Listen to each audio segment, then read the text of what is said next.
Things have been looking really rough for Natlan lately. There are more and more commissions from the Adventurers Guild, and they're all related to the Abyss. Just waiting around won't do us any good. Let's go and see if there's anything we can do to help.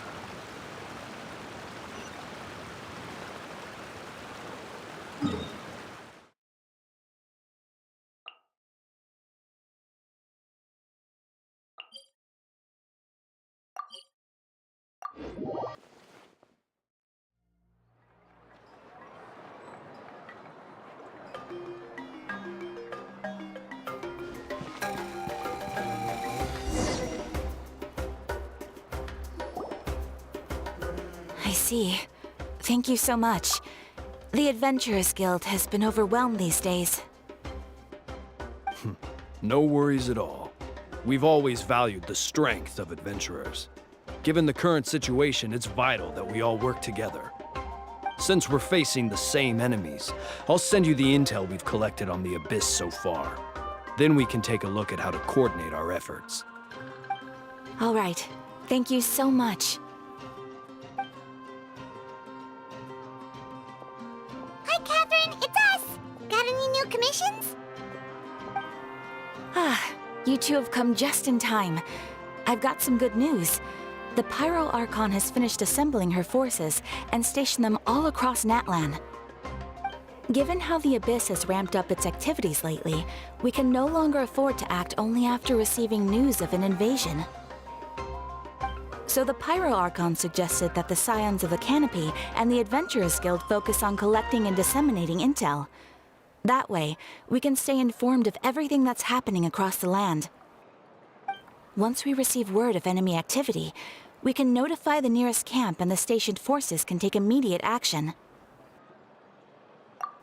Yes, precisely. This should also allow us to focus on gathering information, rather than running around and trying to tackle everything at once. So please also take a chance to relax, you two. You've been working hard these days, and this will be a good opportunity for some well-deserved rest. So that's the plan. Whew, we can finally stop and take a break. Paimon knows that. It's not like Paimon just wanted to lay here and do nothing. The movements of the Abyss are always unpredictable. There have also been times when it suddenly became more active in the past. The people here generally see it as something like an acute natural disaster. Once the disaster is over, everyone will return to their normal lives. We just all hope that day will be sooner rather than later. Oh, right. Most people have no idea just how bad the situation has gotten in the Night Kingdom.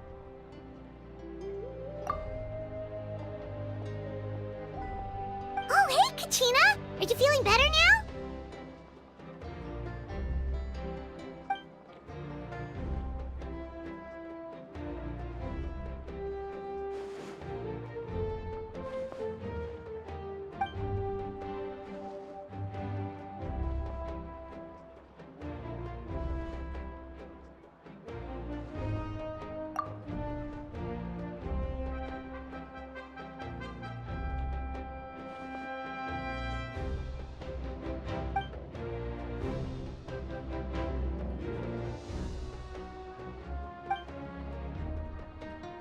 Wow! So we'll finally get to meet Shilonen, the legendary forger of ancient names!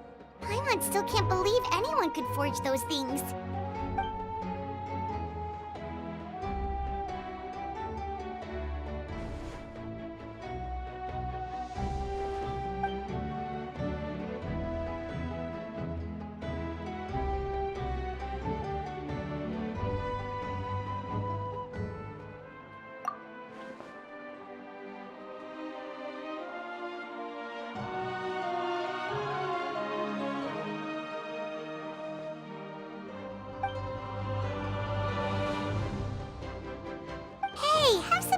convincing yourself, Kachina. After all, you're already a victor of the Night Warden Wars.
Ah, yes, so I've heard. So young, and yet you've already got quite the reputation. Wait, are you Outlanders? Yep, we're travelers who just arrived in Natland not too long ago. No, I mean, I was aware that you're travelers. It's just no one told me that you're Outlanders. No, the only thing she said is that a new hero had pledged himself to the plan. But we'd need to forge an ancient name to ensure he'd be able to return safe and sound. And she did mention that it would be quite difficult to forge an ancient name for them, but at the time, I thought she was just commenting on my skills. But I seem to understand where the true difficulty lies now. Oh, I wouldn't go that far. I'm used to it, really. I just need a moment to process things. The Pyro Archon's requests are always difficult to fulfill, and we used to argue a lot.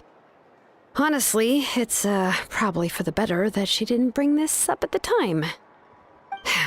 Anyway, I can't argue with her if she isn't here, and it'd be pointless to take my anger out on someone else. But, just because I understand her rationale doesn't make me any less upset. After all, she must have known that forging an ancient name for an Outlander is an impossible task. It's impossible? As you probably know, an ancient name is a symbol of a hero's sparing glory, which grows even richer and heavier as generations of successors inherit it. We forge ancient names by engraving the heroic deeds of an individual who will become the first hero of that particular name.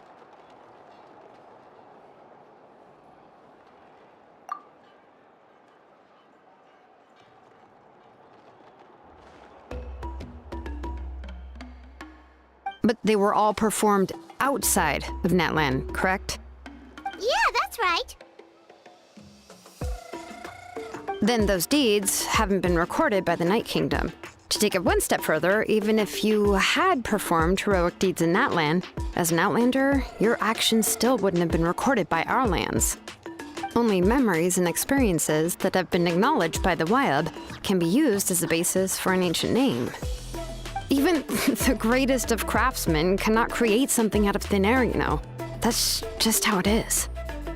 Seems the Ajaib don't want just anyone to get a name, huh? Mawika, of all people, should know better than anyone, yet she's still entrusted the task of forging the ancient name to me. Oh, Paimon gets it. Nobody's happy being asked to do the impossible.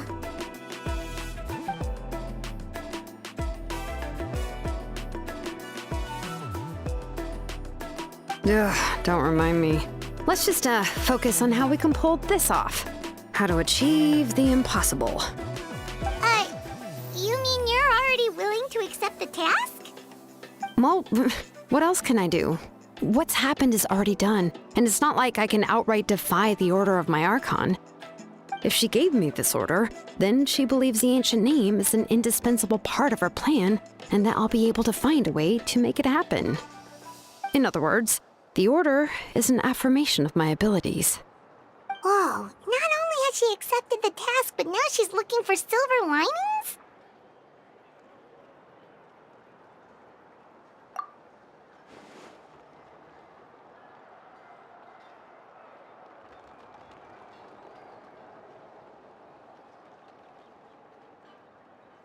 The key is getting the Ajaib to somehow acknowledge the traveler's existence and record his heroic deeds. We heard the voice of a Ajaib when we were in the Night Kingdom before. We even had a whole conversation with her. If we can talk to her again, maybe we can figure something out together. Well, every tribe has their own Ajaib. How do we know if the one you met is indeed the best one for us to talk to? Plus, considering the unprecedented nature of this situation, I have a feeling that the acknowledgement of one Ajaib alone would probably not be enough. I don't know. That requires a level of knowledge that I do not possess. We need to find a consultant who's an expert on all things Night Kingdom and Ajaib. The first person who comes to mind is Citlali at the Masters of the Nightwind, the one we call Granny Eatstali. Oh, we've heard that name before. We used her spirit speaker stone to find Kachina's ancient name. A person who can make something like that must be pretty impressive. I'm unsure she'd be able to help. Still, she's older now and quite eccentric. It's hard to even book a meeting with her, given that she's constantly holed up in her room and doesn't like to be disturbed. I've heard that to get her help, you have to be extremely patient with her and know how to keep her spirit up. I hate to break it to you, but... Huh. Why is that? I mean, didn't she already help you before? And you even managed to save Kachina. Well, yeah. At the cost of her spirit speaker stone being split into two.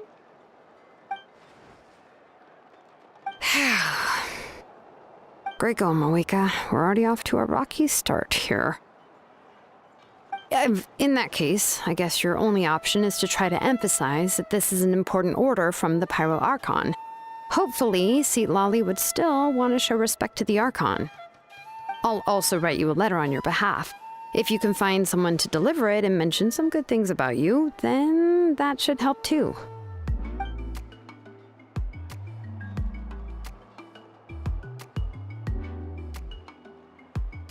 Paimon sure hopes a Hal won't interrupt when he's talking, though. All right, Kanich is a seasoned negotiator. I trust that he'll know the best things to say. Please just give me a moment to write the letter, and we can meet up near the Statue of the Seven later.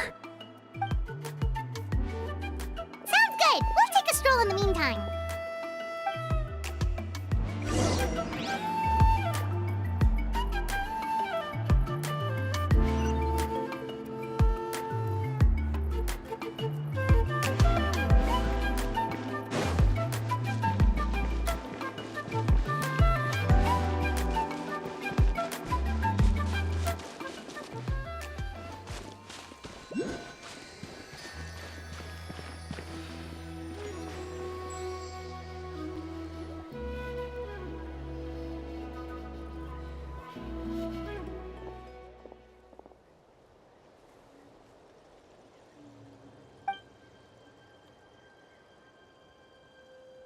I'm sorry to put this on you, Kanich. It's just that you're probably the only person who knows how to deal with her.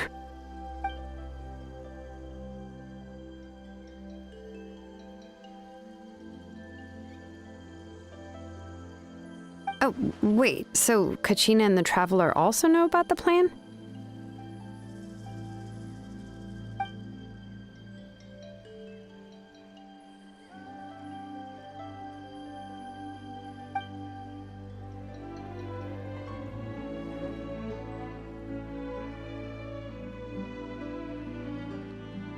Right. right. She mentioned there are 6 heroes and that Shilonen is one of 4 that have already been acknowledged. Oh, well, then I suppose there's no need to keep any secrets between us. Having companions walk by your side is perhaps the best solace when facing such a bleak reality.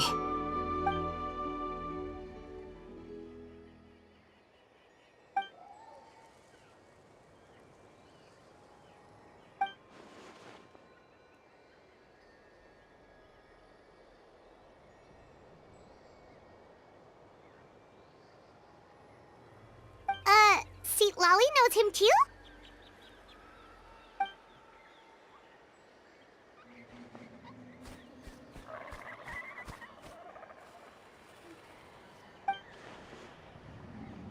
Given how the Masters of the Nightwind love to babble about dreams and revelations, they're already a pretty strange bunch to most. I've never met Auroran, but if they consider him the odd one, he's got to be pretty far out there.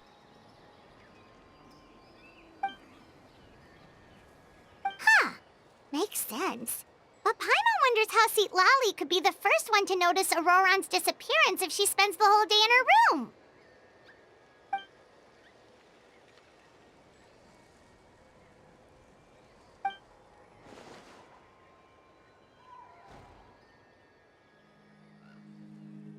Huh, so if I'm following, you mean we'll help her investigate Auroran and the captain's whereabouts?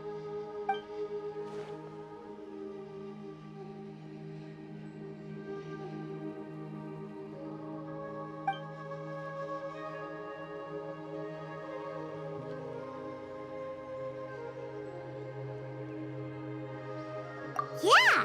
Plus, we kinda owe her one anyway to make up for breaking the spirit speakers down.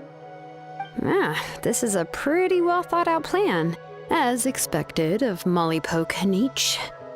Then, yeah, I'll leave my letter to you. Let's hope Seat Lolly can meet at the stadium in 2 days.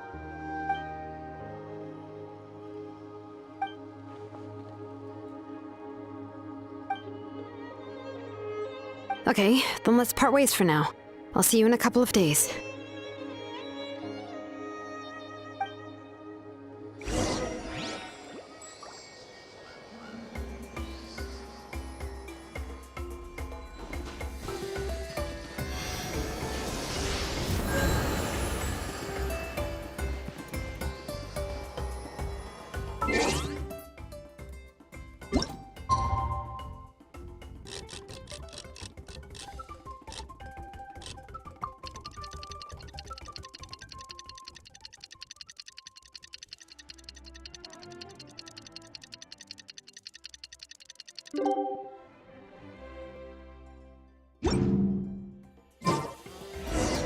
Oh, it's time to meet up with Shilonen. Let's ask her how things have been going.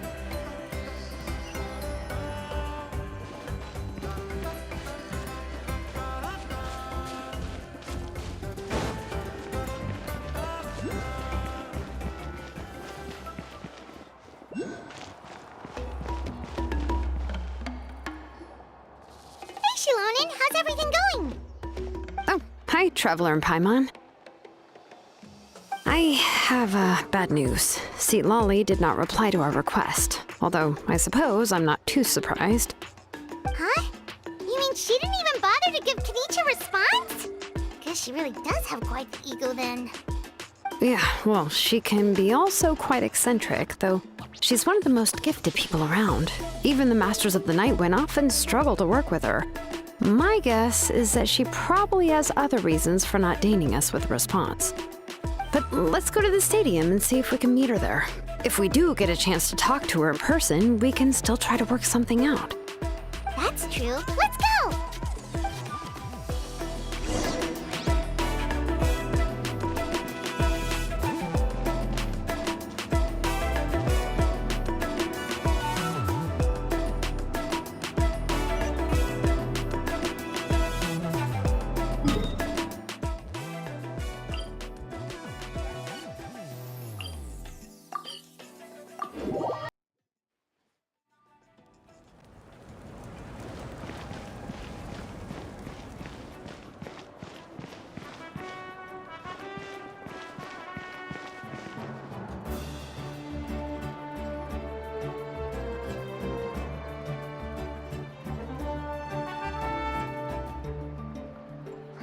doesn't see anybody. Seems she's just not gonna show up, huh?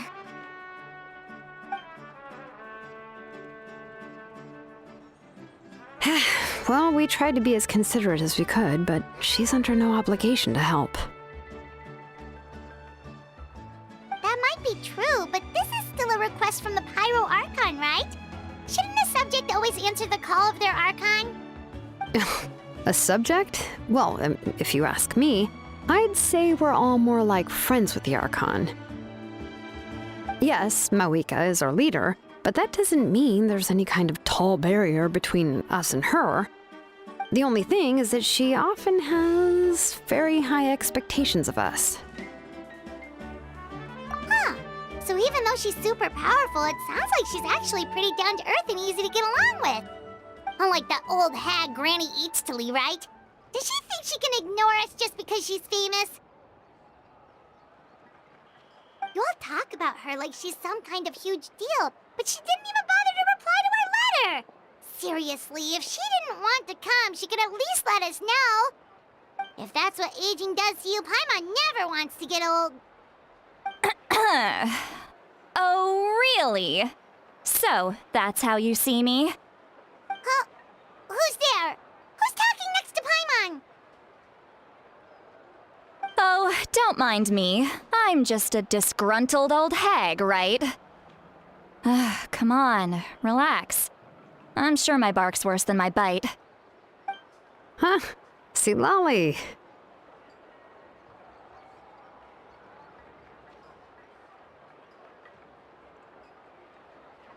Wait, you're Seat Lolly? You're Granny Eatstily? Yes, Granny Eatsley. But emphasis on Eatsley, not Granny. You must know this trope from light novels, surely. They use it all the time. The young man who's actually the oldest person in the room. The girl next door who turns out to be a seasoned veteran. The wise sage who looks like a little kid. Oh, wipe that look off your face! You've seriously never seen an older lady that doesn't look her age? Okay, well, don't go thinking it's a trick either. See? I'm barely wearing any makeup. Did I forget to mention, she's called Granny, but she's actually pretty young. It was an honest mistake. I guess we've just gotten used to it. I'm sorry. So, how old are you actually? What? How dare you? Don't you know it's rude to ask a lady her age? Paimon really didn't mean to offend you, it's just that your case seems really unique. Oh, Paimon just wanted to apologize, but now she's putting more and more of her foot in her mouth. Really, Paimon just got a little mad since we thought, well, you were gonna leave us out to dry. It was my idea to invite you here, Seat Lolly. So if you're upset, you can just take it out on me. All right. I was only joking. I didn't mean to chastise anyone. There's really no need to take all this so seriously. If anything, I'm gonna feel awkward if we keep this going. I received Kenichi's letter and was planning to attend this meeting. Since I had already decided to come, I figured there was no need to draft a reply that simply said, "Understood." Besides, just showing up is the most important part, no? But, of course, it's also natural for people to get held up by one thing or another as they're trying to leave the house. It certainly was a bit awkward to see that everyone else had arrived before me. At first, I was thinking of quietly sneaking over, but since you were already here waiting for me, I started to think about how I should phrase my apology, only to hear you all talking smack about me. Anyway, that's the whole story. Honestly, it's not like I owed you an explanation anyway.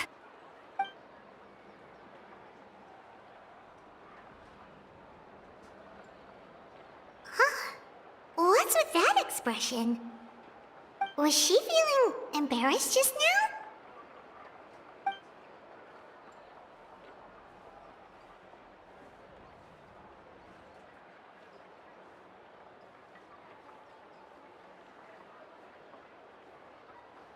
When the Masters of the Night Wind say they struggle dealing with her, I wonder if the feeling is mutual. She seems to be pretty awkward herself. Everything she does and says seems a little forced. Anyway, Shilonen, I heard that you require my help in crafting an ancient name. Correct. The situation isn't like anything we've handled before. Let me explain.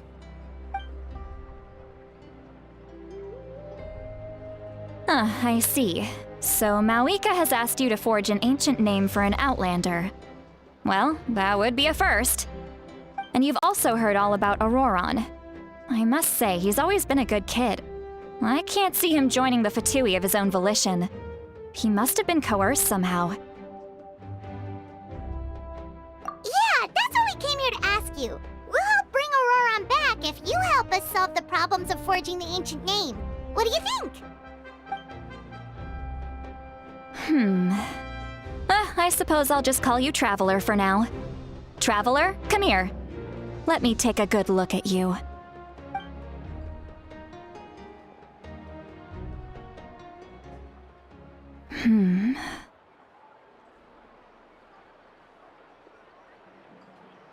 Wealth leads to unending conflicts between people. Yet you alone transcend the value of gold. Baleful thunder and wrathful waves bring terror to mortal hearts. Yet again and again, you've braved them to find new worlds. O weary yet free soul, even the most verdant leaf in the forest will pray for your happiness and safe passage. Those are all the things that I could see in you. You've experienced far more than even most mortals could dream of. You possess the heart of a sincere hero, along with the conviction to lift a torch above your head and walk headlong into the night. Huh? Don't move. There's something here. Huh? What thing? Don't scare Paimon. Is the Traveler gonna be okay? Shoo! That should do it. You've just returned from the Night Kingdom, so some fragments of souls were still stuck to your body. No need to worry. I've just cleared out the last of them. Isn't that kinda like having part of a ghost come back with you? It's nothing as serious as that. If left unattended, the most it could do is stir up some chaos in your mind, and generally worsen your mood. Well, in that case, better to get rid of them.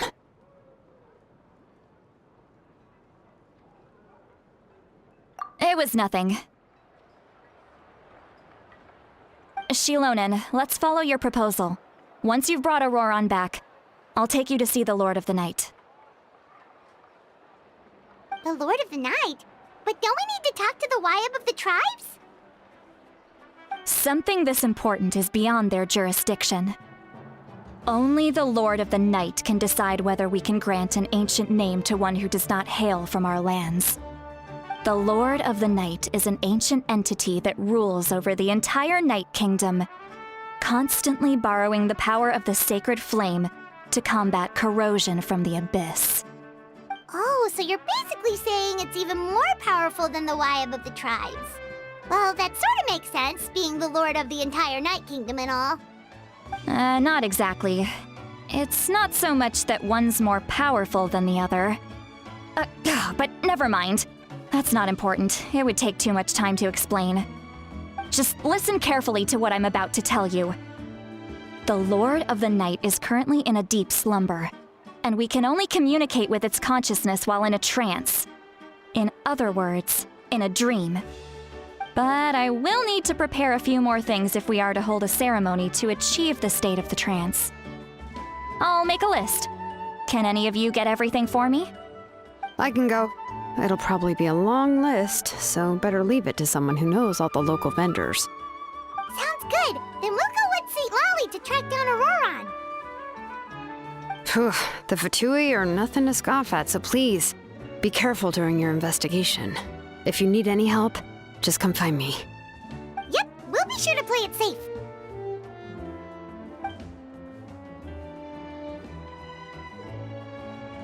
All right, now it's time for us to catch that brat and bring him back. I'm sorry I made you wait earlier. It was actually because I decided to swing by Auroron's place to look for clues. He has always lived alone, and I found a broken jar in his house. There was also something off about his phlogiston aphids, which I assume is because their keeper has been gone for quite some time. And interestingly enough, I saw some slash marks in the house that did not match any of our local weapons. My guess is they were left by Snezhnayan arms. Oh, sounds like the Fatui broke into his house and took him hostage.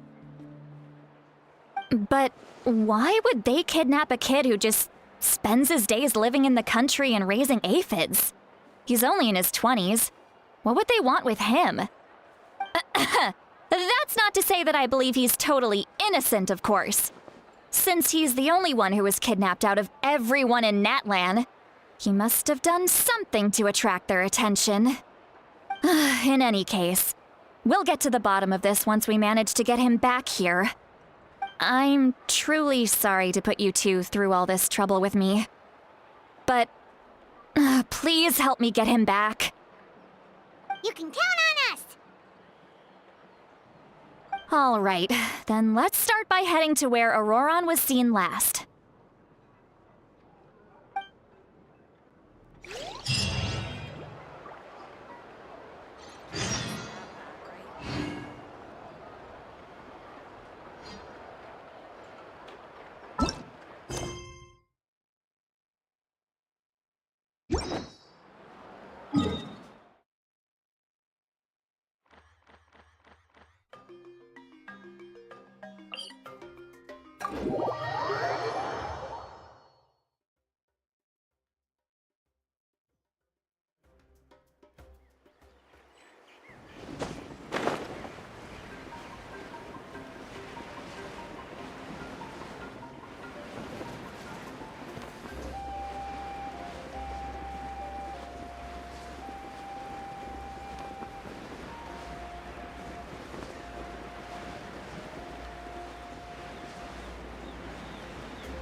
This is the spot. An eyewitness claimed to have seen Auroron speaking to some Fatui soldiers here. I don't know how much you're willing to believe me, but Auroron really is a good kid. I see no reason why he'd suddenly get involved with the Fatui. I'm convinced that what the witnesses saw was actually the Fatui coercing him, or perhaps trying to extract information. However, I doubt anyone would believe me, given there are no signs of a fight. Didn't Kanich say that she's a big name in Natlan? Feels kinda weird to see her so frustrated and helpless like this. Auroron? Well, he was left at the side of the road as an infant, and the people of the tribe took him in. You could say that everyone had a hand in raising him. He learned a lot from us, and once he reached adulthood, he built himself a house out in the countryside. He spends most of his days growing vegetables and raising aphids, living off of what he harvests from the garden. He's always been such a good kid. He would even get his friends to deliver whole bags of fresh produce to my place.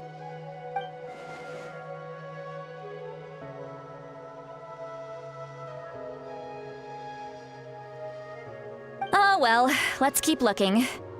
He can answer all of our questions once we find him. He's been raising phlogiston aphids for a long time, and since they were disturbed, they secreted a special type of phlogiston. We can use that substance to track his movements. Let's follow the phlogiston trail. Huh? What trail? Paimon doesn't see anything. Oh, right. I forgot your eyes don't naturally perceive such things. Here, give me your hand.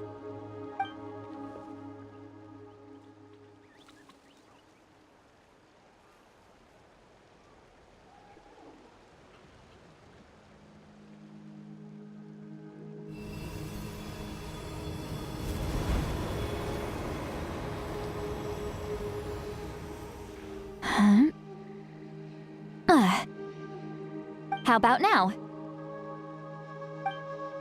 What do you see?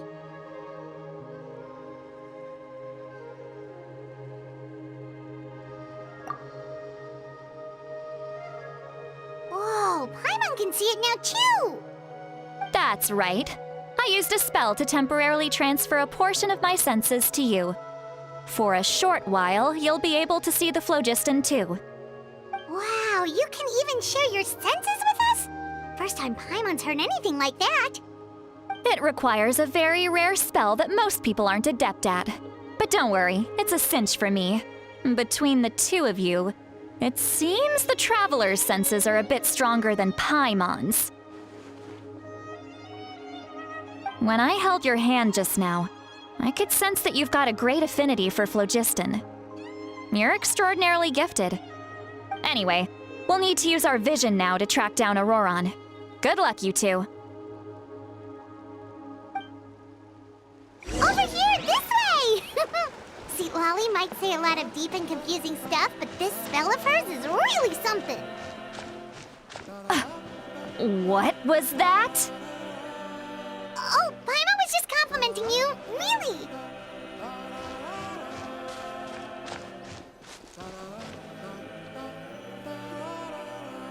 What does she mean by deep and confusing?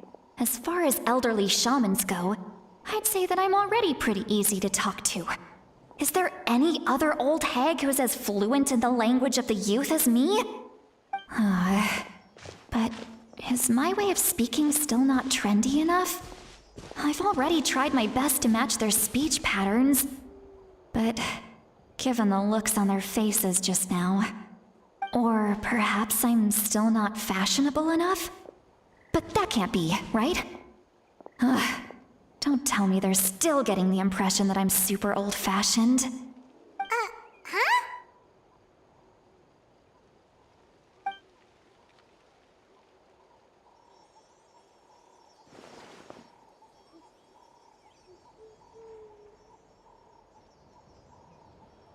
Was that Seat Lolly's voice?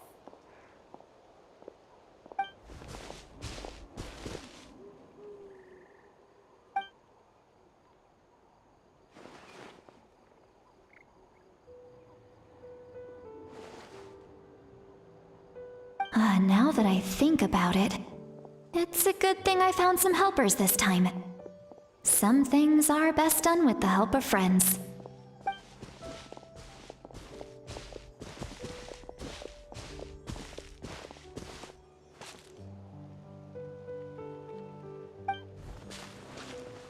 Oh? They appear to be feeling quite confident. Looks like our work will go smoothly.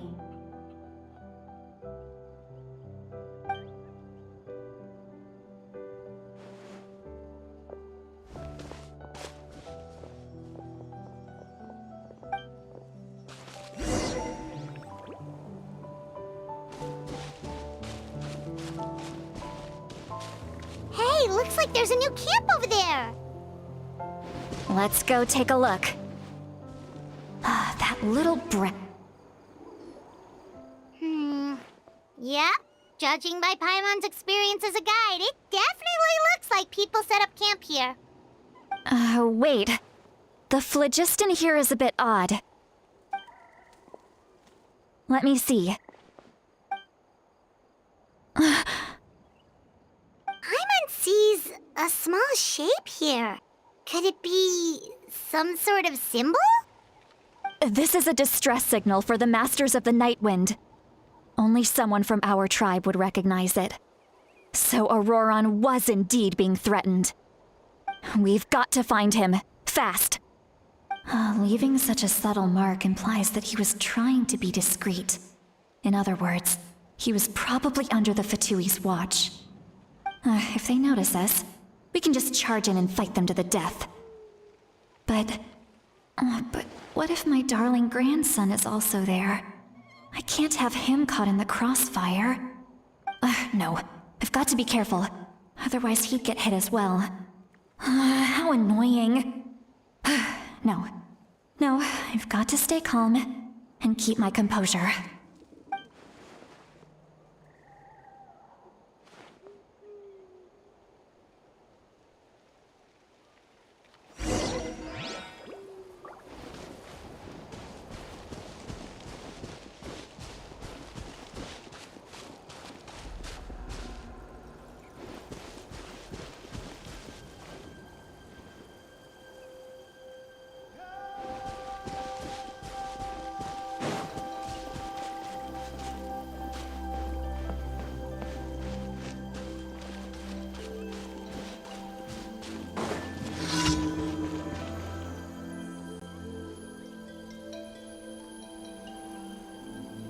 There are traces of people staying here too.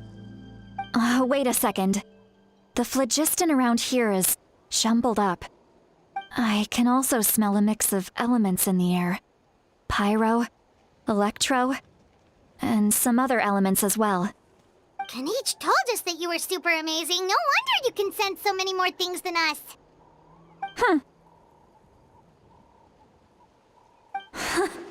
It's about time that little brat said something nice about me.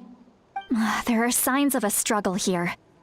Judging from what's left on the scene, there must have been a fight. But after that, the factions seem to have gone their separate ways. Both the phlogiston and the elemental traces in the air support that. Do you still remember the little mark we found before? Paimon's thinking, what if Auroron wanted to leave another distress signal, but was caught by the Fatui?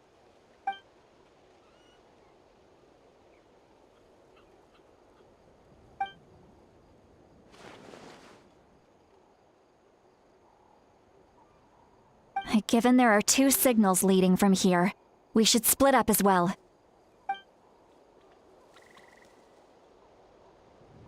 I'll take this direction, and leave the other one to you. Let's meet up again later.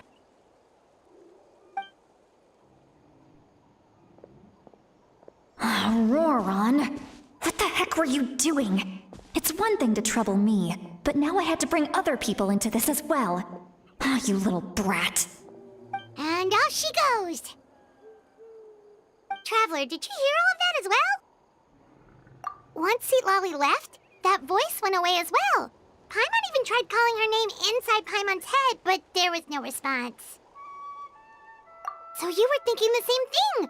Paimon also thought that if we could hear what she was thinking, then she could probably also hear what we were thinking in our heads. She did say that she was quite adept at this spell, and it doesn't sound like she's had any trouble with it in the past. Huh, maybe we're a special case and can hear her thoughts as a side effect. If you think about it, she's really got a lively inner world. It paints quite a different picture from Paimon's first impression of her.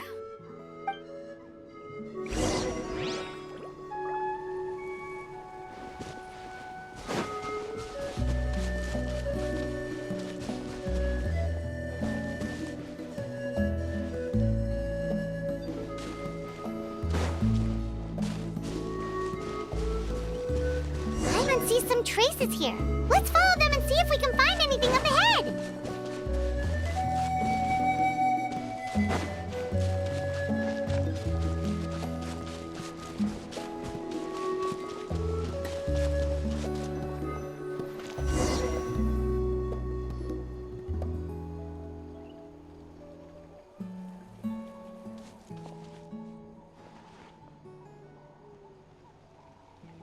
Did you find something? Huh. So we can't tell where Auroron might have gone from here. That's weird. The phlogiston trail suddenly stops. We can't make anything of these footprints either. But he can't have just evaporated into thin air, right? We know he wasn't alone. He had all those Fatui with him. So, you can hear the sounds of the wind from beneath the earth.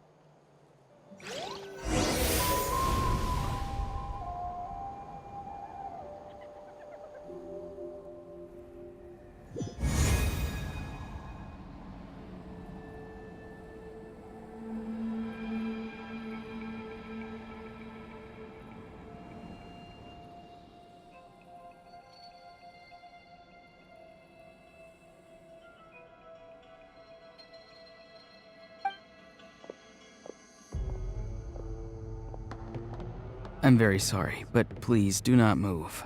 I have no desire to hurt you. I apologize that our first meeting has to take place like this. It's just that you're much like one of those animals with ears that perk up as soon as it senses danger in their environment. And given your combat proficiency, I would not have been able to gain an advantage over you if you were anywhere else in the world. However, you're now in the Night Kingdom, a familiar domain to the masters of the Night Wind. Hello, traveler. I'm Auroron, the one you've been searching for. Ah, the Fatui's custody. I see. So even Granny has told you that I was coerced by the Fatui. I'm afraid you've been brought here by a lie, like a false omen in the lingering smoke. My friend and I only left those traces to lure you here. Deceiving you was never our true intent, however. It was simply the fastest and most feasible way for us to set up a meeting. Greetings, traveler from afar. Be careful with this traveler. His soul is temporarily restrained by us, and it appears to have become more fragile in the process. It's taking all my concentration to hold on to him. It was I who tasked Auroron with leaving the traces to lead you here, and I who used the Master's ritual to bring your soul to the Night Kingdom. I've heard much about you from the past encounters you've had with my colleagues.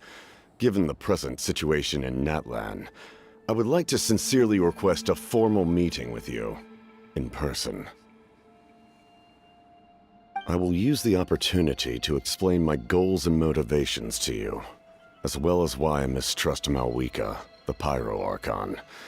I believe there is little reason for you to blindly follow her plan. If you would like to hear our intel, then find us to the east of the stadium. But remember, not a word of this to anyone. I would like to avoid any further conflict. You will see me again once you return to reality. No matter what I say, please, help me keep this a secret.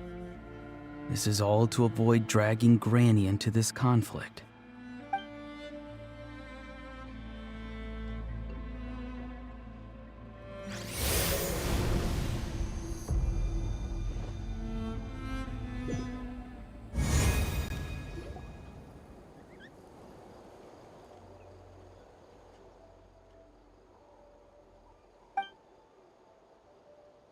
Hey, what happened just now? You suddenly collapsed and stopped responding.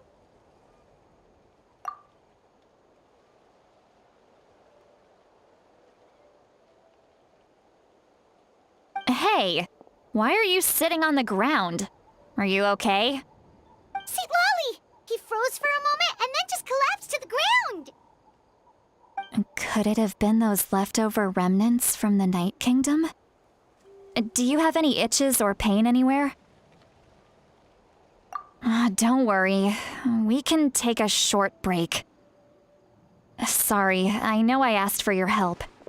But had I known you were feeling unwell, I wouldn't have taken you on this trip with me.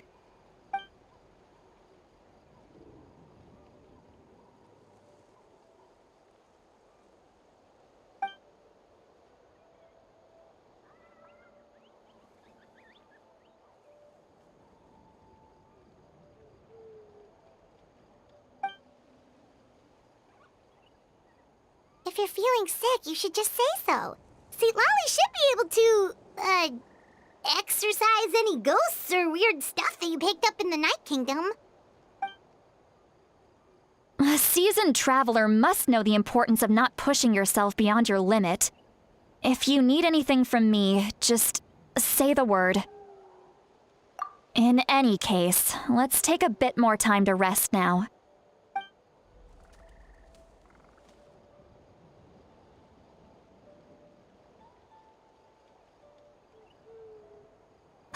Need to be more careful next time. Feeling better yet, Traveler? All right, let's get ready. I followed my phlogiston trail earlier to a stronghold guarded by soldiers. I have a feeling that Auroron is probably being held inside. Oh, so it's close by. Then let's head over right away. Well, I recruited you to be my helper, which means we're in this together. Like the wind and the clouds. We either move as one or not at all. But if you want to make it up to me, then just be sure to fight extra hard when the time comes.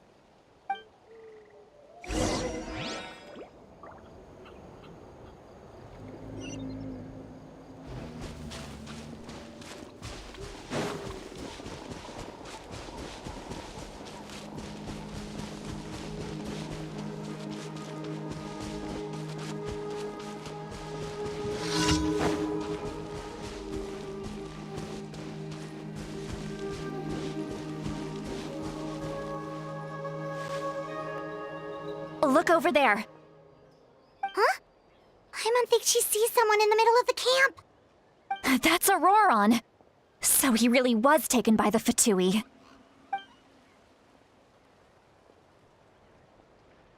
All right, we'll take the lead.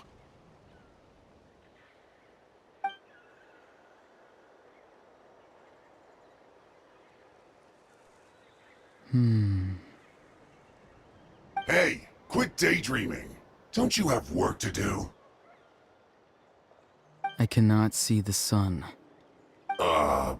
What? Without the sun, I cannot see the truth. You are currently blocking the light, so I must beseech you to move aside. Huh? Okay, Mr. Philosopher. That's enough mumbo-jumbo. Wow. I'm going to rip that guy's head right off. See, Lolly's struggling to control her temper now. Are you ready? Let's go kick their butts. On my count. 3, 2, 1! Still trying to resist? You've got no idea who you're up against. This should be fun. Now you shall perish!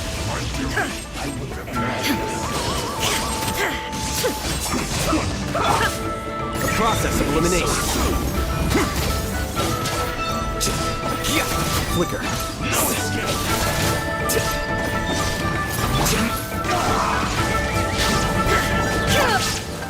Stabilize.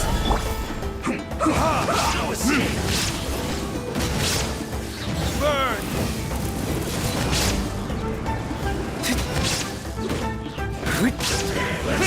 Quickly. I guess this is it. Shine down! Can't run from death. Solidify. Killjoy. This is order. Inazuma shines eternal! I see through you like I justify me. Goodness. Through. Auroron! Granny! Paimon knows she's called Granny Eats to Lead, but it's still kind of weird hearing someone actually call her Granny. And greetings to you too, Gramps. What did you just call him? Gramps? Is that not right? You're Granny's friend, are you not? You seem to be approximately the same age as her, so I figured you've got to be Gramps. How many times have I told you? It doesn't work like that. There are a lot of people who look about the same age as me. You can't go around calling everyone Gramps or Granny. Oh, wait. He's not a child, is he? Don't tell Paimon he's one of those people who look like an adult but are actually only 8 or 9 years old. Oh, your words have pierced my heart like a thorned vine. Given how hard those thorns are to remove, I may just need to find a pair of tweezers. Why are you so upset? You can just say yes or no. Of course I'm not a child. It's just Granny always taught me to show gratitude where it's due. And since the Masters of the Night Wind raised me collectively, I basically see everyone above a certain age as an elder I should look up to.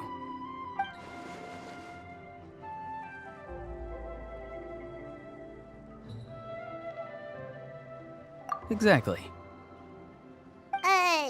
But if you keep that up, then everyone's going to be your senior. And do you think saying all of this is gonna save you from a scolding, Auroron? Haven't I told you 100 times since you were a kid? Heed the 3 warnings. Be wary of beasts prowling around, scammers looking for their next victim, and strange people who appear out of nowhere. Oh, so you do remember, and you just chose to ignore them. I always knew that living on your own was going to get you into trouble sooner or later. But getting kidnapped? That really takes the cake. You won't always be able to rely on other people coming to your rescue, you know. You're just lucky we got here when we did. Or we might be launching another search and rescue operation to find out where they put your severed head. I'm sorry, Granny. I'll be more careful next time. Next time? Oh, good one. You think there'll be a next time after this? Not a chance. They didn't hurt you, did they? No, they just asked me a lot of questions about Natlan's terrain and made me draw a map of the ley line distribution. Okay, now answer me honestly. Were you the one who helped the captain escape after his battle with the Pyro Archon? Yes. So why did you do it? Because they said they would need my help from there on out. They also said that if I refused, they'd just come to you, Granny, and they'd already figured out a way to make you do their bidding. Hey! I'm no ordinary Granny! Would they really dare to come after me? And you! Did the gods give you a brain just for you to not use it? Did you really believe everything they said at face value and not stop to think? Thankfully, the Pyro Archon only asked that we find the mysterious individual from the Masters of the Night Wind and didn't slap your name on a wanted poster. Don't think for a second that she doesn't know what's happening. Even if the truth that you see will soon manifest into reality, there is still no need to preemptively panic. Have you forgotten the words that I've taught you? I'm sorry. Forget it.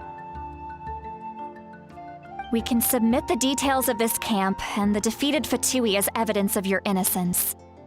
Let's clean this place up and get back to the city. Auroron, you better remember this lesson well and seriously reflect on your actions. Also, once we return to the city, come to the speaker's chamber with me. I'll need you to explain everything. Sounds good.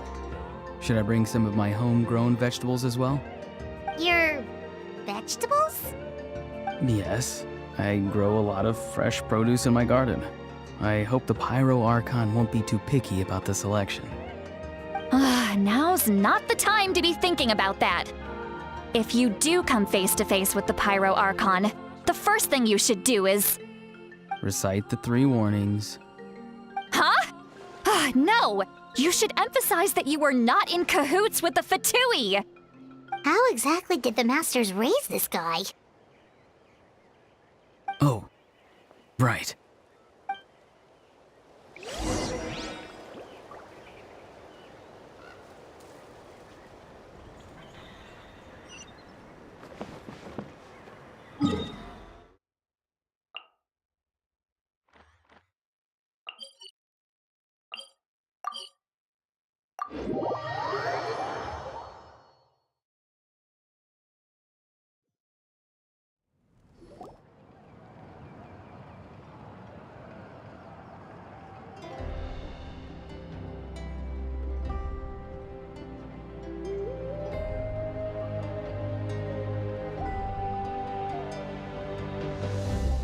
I see.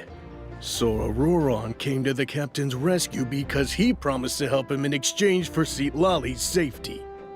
That's right. I'm sorry.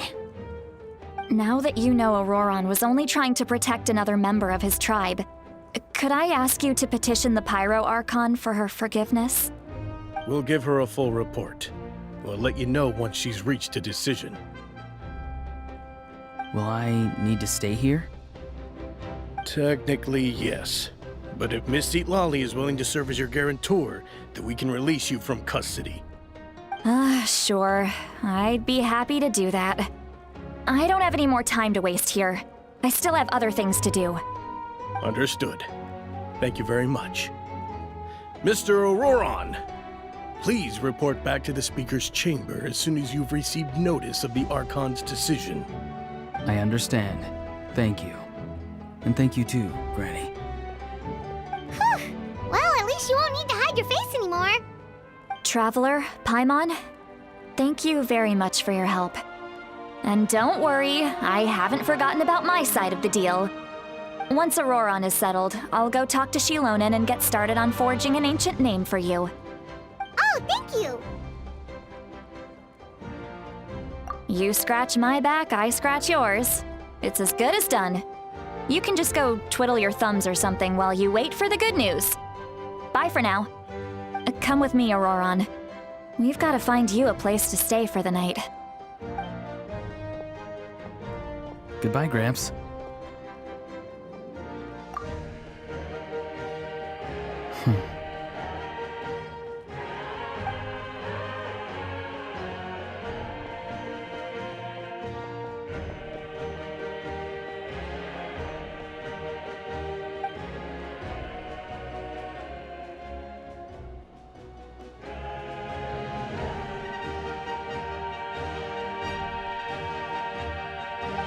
We're finally done. All right, it's time to find some grub. Huh? What is it, Traveler?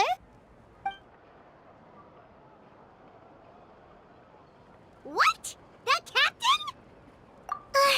Sorry. Paimon just didn't see that coming. So you really saw him in the Night Kingdom?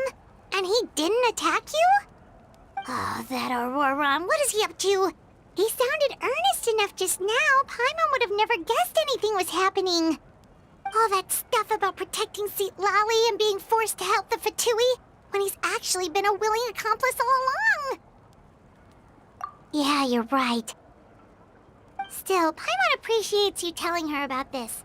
Paimon will support your choice no matter what, so if you want to go, we can go together. We still have another whole day before the meeting, so we'll just meet with them when the time comes.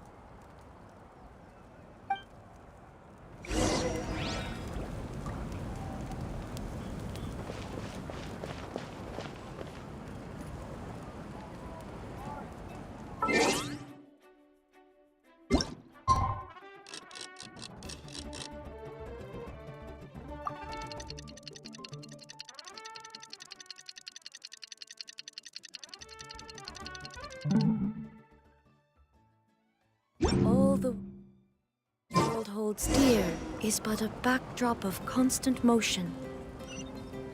I stand before it, alone and unchanging.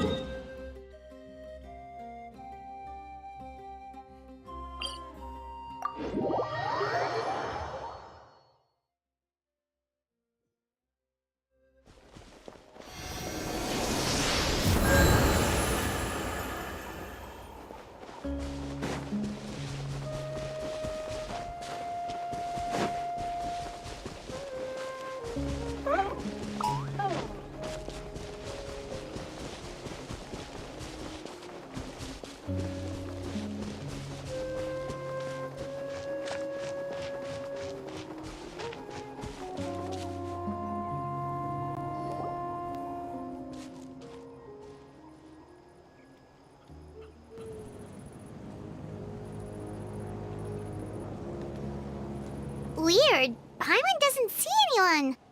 Oh, please don't let this be a trap.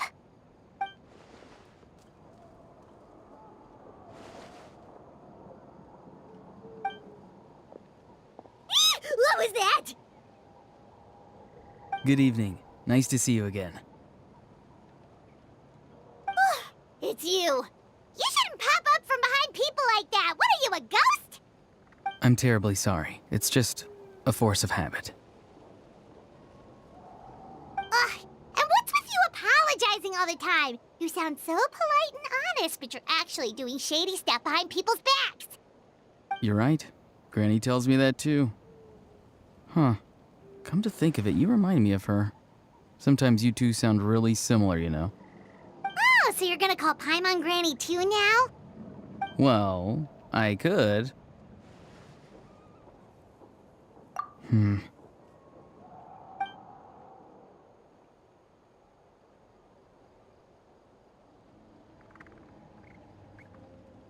It's all clear. Over to you. Excellent. The fact that you showed up proves that I was right about your character. Yet, there's been a lot of talk about you. Child told me that you're passionate about the unknown and willing to take risks. Rather than facing you as an enemy, I would much prefer to bring you to my side.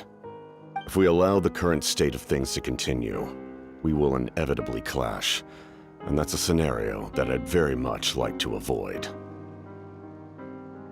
I've long heard of your exploits across the nations. Though you have crossed swords with my colleagues many times, I know that you are by no means an unreasonable person. And once you've learned the truth that the Pyro Archon Malwika would never willingly share with you, you may just find it in your heart to consider my proposal.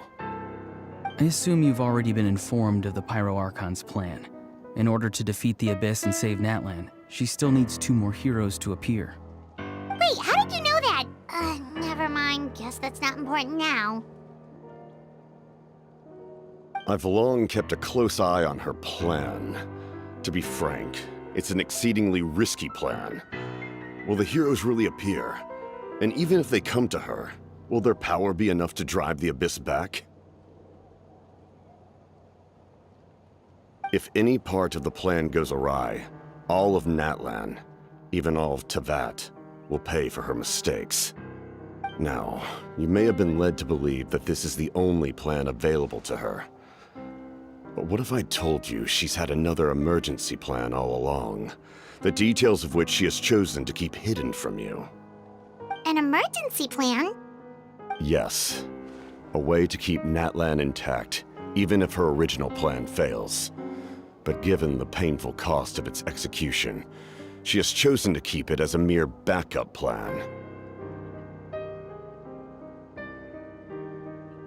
Whether this stems from hesitation, fear, or even naivete, I cannot say.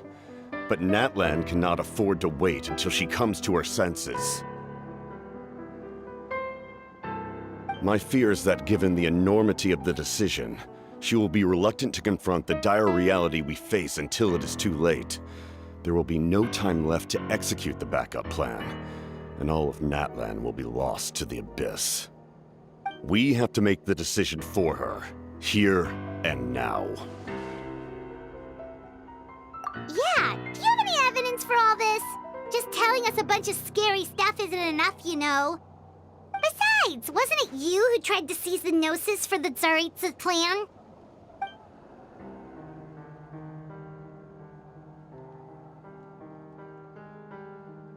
I knew you'd be clever enough to see. That's right. I did not seek the Gnosis for the Tsaritsa. Since I was defeated in battle, I must put to rest my thoughts about the Gnosis. But even so, my desire to save Natlan remains unchanged. And now, I have found a new way to solve the crisis. We can implement it immediately if we reach an agreement. Someone's here. Huh? The captain disappeared! Something is rapidly approaching. Oh no. Something? Bad news, chump! It's your granny! See, Lolly? When did you get here? I knew something was amiss after we were separated. Hidden ceremonial tools, an unconscious traveler. I must say, I'm very curious about what you're up to. How dare you go behind our backs like this, Auroron? Colluding with the Fatui? Really? Oh, here we go again. Cat got your tongue, huh? You really think you can avoid a scolding just by staying quiet? I'm not trying to avoid anything. Oh, and now you're talking back. Well, go on then. Explain yourself. What the heck are you up to? I'm sorry, Granny. I feel so guilty. You! That's it! Where are my tools? I swear if I don't teach you a lesson right here and now, I'll... Wait, Lolly! Please, calm down. We, still learned a lot of info, didn't we? Like the fact that the captain isn't trying to seize the Gnosis anymore. So, maybe just save the scolding for later, okay?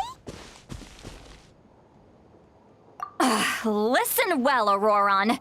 You're only getting out of this now because of the Traveler's plea. This isn't over. You hear me? You're right, Traveler. Let's go. We can discuss this more back in the city. You two keep an eye on Auroron for me, okay?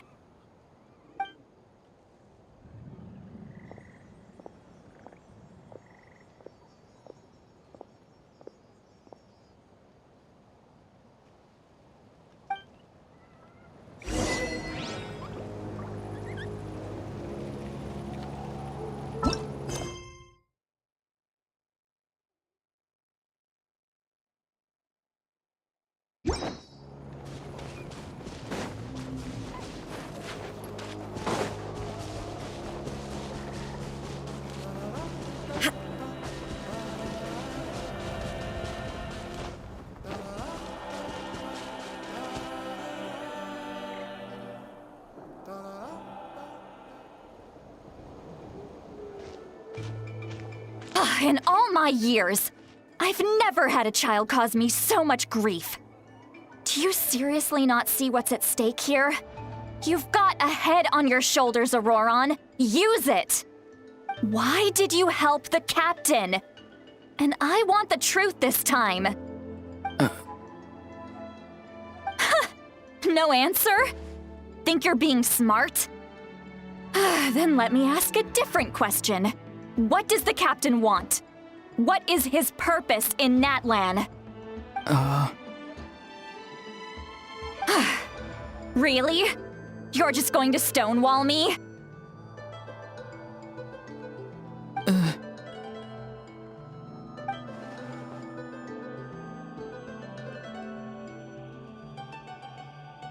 Just use your brain for a second. What do you possibly stand to gain by helping the captain? Only endless trouble awaits you and everyone in the tribe. You've always been a good kid. Why would you throw that all away now? If you're worried about something, just talk to me. Granny would much rather we had a conversation instead of constantly clashing like this. Why is he staring at us all of a sudden? I'm sorry that you have to hear all this. You're very kind. Most people would have fled by now. Not everyone can handle Granny's scolding. Oh? You dare gossip between yourselves instead of listening to me? You... Sorry, Granny. Sorry, Granny. Sorry, Granny. You know what? Fine. I'm perfectly aware that everything I say goes in one ear and out the other. You're all grown up now, so why would you listen to an old hag like me? You say all the right things, but then you go and completely ignore me. Well, if that's how you're going to treat me, you can stop sending Aoife over to my place to deliver your stupid vegetables! I don't need anything from you! Who's Aoife? A delivery person? That's irrelevant. The point is, he hangs out with this kid, so he must be no good. You kids get to a certain age and suddenly act like you know it all. There's nothing I can say to get through to you. Auroron, if you're still thinking about that so-called duty, then please, just forget about it. The ley lines did not fall to this state because of you. And we've long closed the book on that incident. Seems they've started talking about some kind of tribal history. I'm starting to get lost. That's not it, Granny.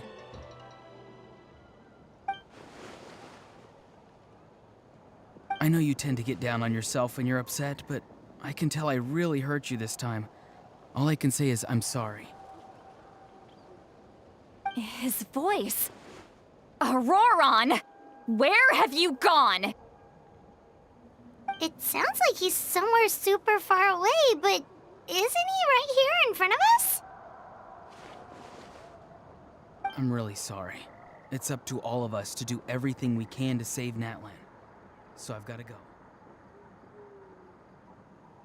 Get back here this instant! Auroron!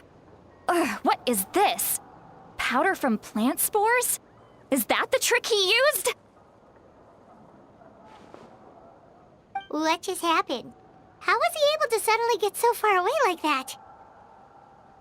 It's a trick of his. If you grind spores into a powder and spray it in the air, it can be manipulated to create an illusion. He pulled it off flawlessly. He must have put a lot of time into perfecting it. Don't tell me that's how he's been hunting in the fields these days. Oh, couldn't he have picked up something more useful? Ugh, little brat. That's it. The next time we meet, I'm definitely going to break his legs. Whoa, that's a little extreme. But still, why does he feel like he needs to run from us? If his goal is also to protect Natlan, then can't we work together? I'm sorry for interrupting your conversation with them earlier. But even if you'd been able to hear them out, there's no guarantee you would have gained anything substantial. Auroron probably did everything he could to get away because he knew I'd get the truth out of him sooner or later. Ah, that brat. I swear.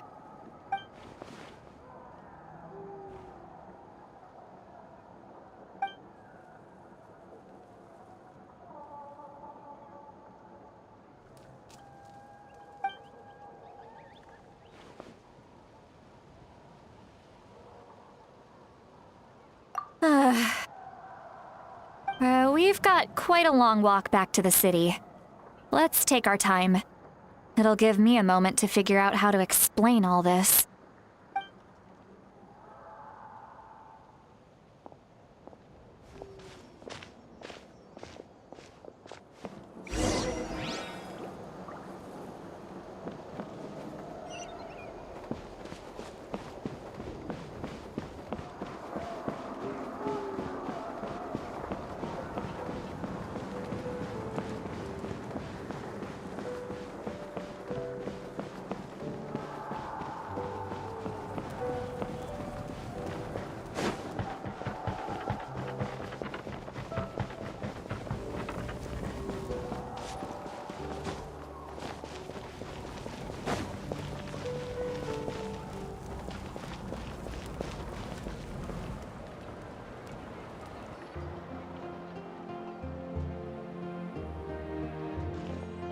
Do you two have some time?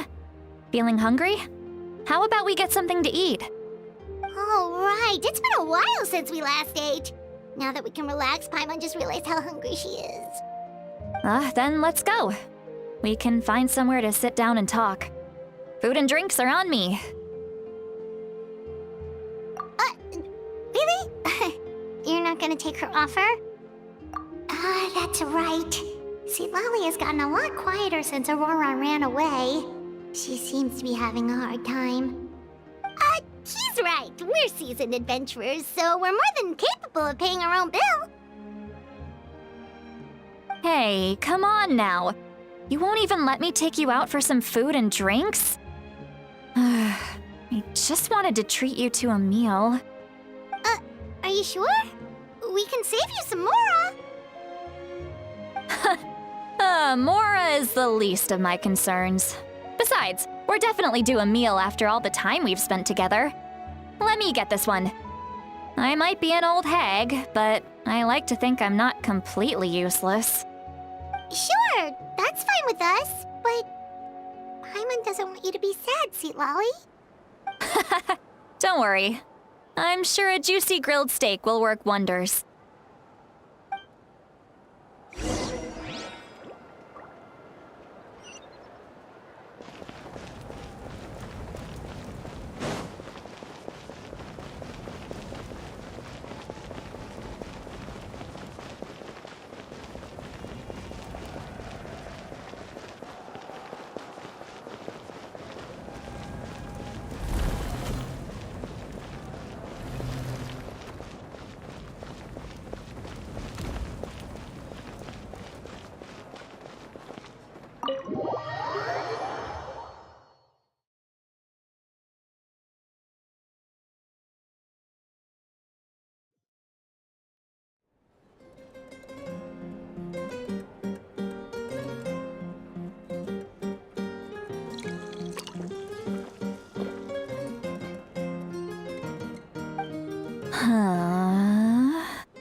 do you see two people standing by the door?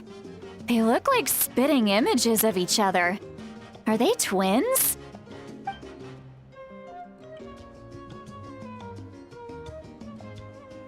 But Paimon only sees one person there.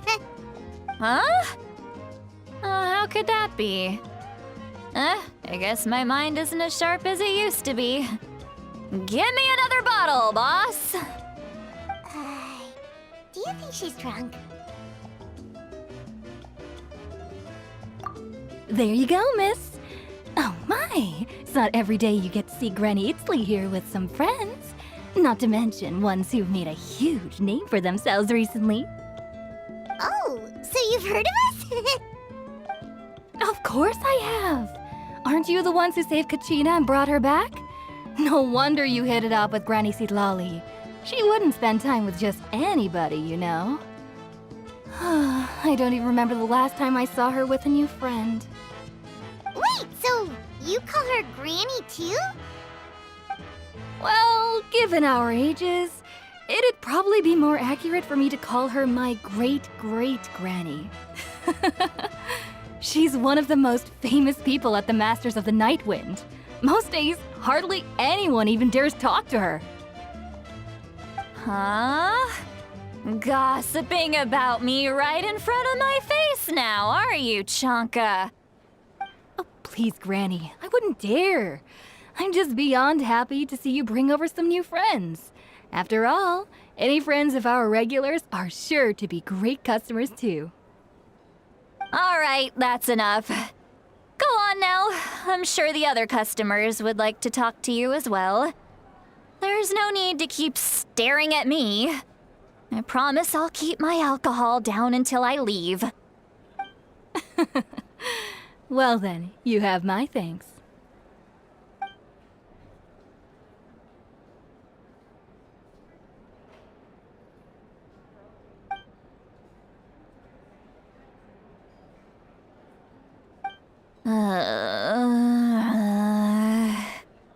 Seatlali? Seatlali? Who's that? You got some gall calling me by my first name. Let me guess. You want to test your skills against Granny Eatsley, don't ya? Are you still with us, Seatlali? You're kinda talking to no one. You chumps come around here, picking fights with me? Well, you know what happens next. You lose, and then run off home to tell everyone about how I'm this big scary bully. It's always the same story.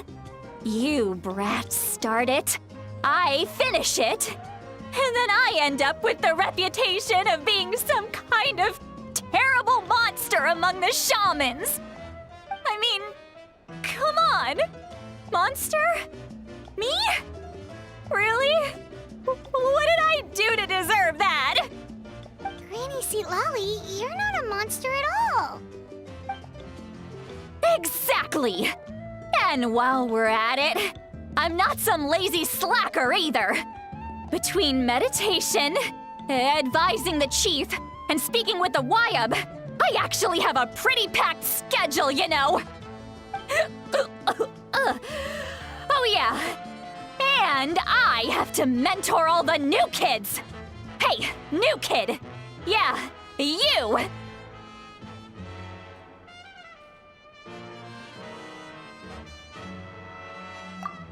Don't play dumb. Didn't I teach you how to find phlogiston? You see? I know my stuff. I'm a good teacher. You tell him. That's more like it. About dang time someone showed me a little respect. Yeah, Granny's a hard worker, all right. You can always rely on old Granny.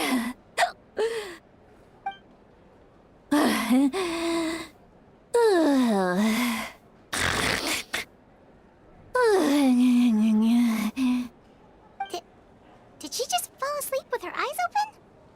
Oh, jeez. Behind this pitch-black curtain, a chapter of hatred reveals itself. Behind the smoke. The lingering smoke. She's meditating again. She does this whenever she's had a few too many drinks. Her mind's actually racing at this point. It's quite the opposite of sleep.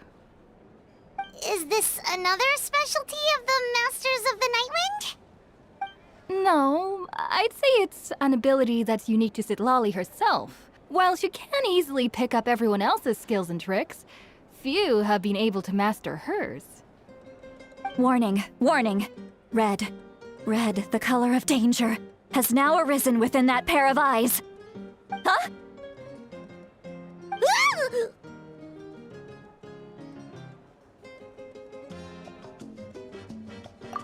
Traveler?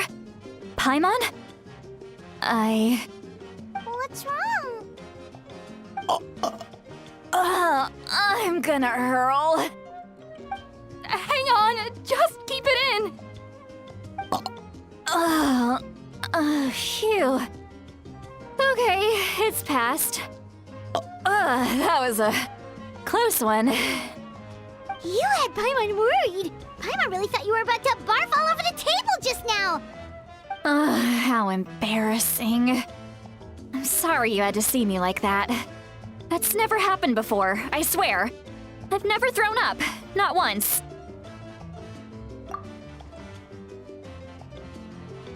Are you feeling okay? Wanna take a quick walk and get some fresh air?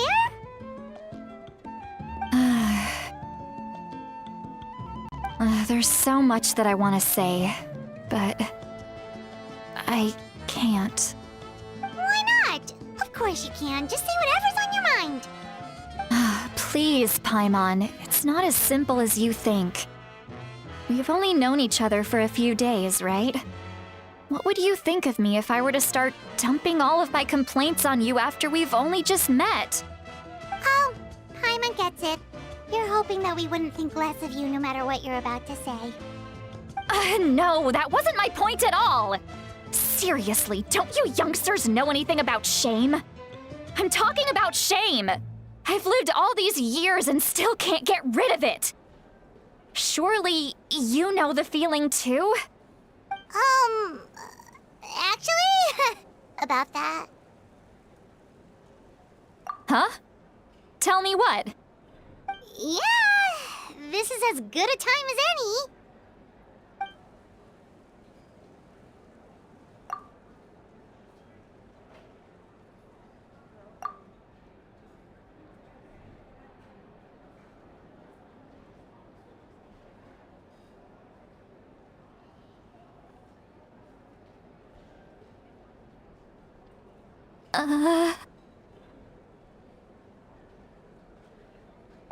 So, you heard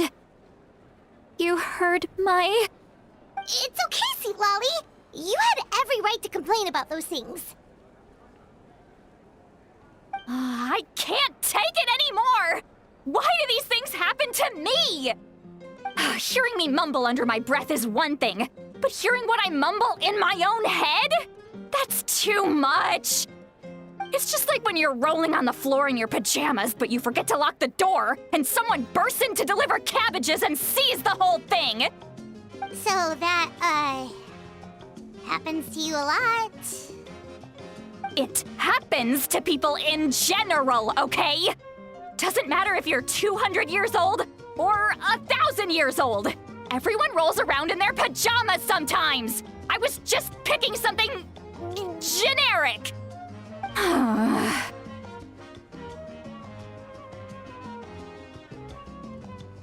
Take a walk with me. I have things to share with you. Looks like she's completely given up. Like those criminals who just confess everything and accept their fate.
great view, right?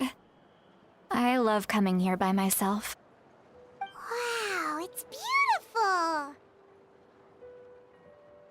beautiful! You're making me want to cry. Oh no, what do we do? Please don't cry! I was an expression, okay? A figure of speech. I'm just... embarrassed. Here you are thanking me. Even after you helped me all this time. Let's just have a casual conversation. It's easiest that way. Really? You don't seem like the kind of person who keeps things casual. Well, I guess I used to be more of a stickler for the rules. And you're right, I don't usually open up to the people of my tribe like this. I'm just an eccentric old hag to them. That story's been passed down so long, it might as well be true. But you're just a regular person. The kids of my tribe would have a heart attack if they heard you say that. Granny Eatsley is a powerful figure. Be careful around her.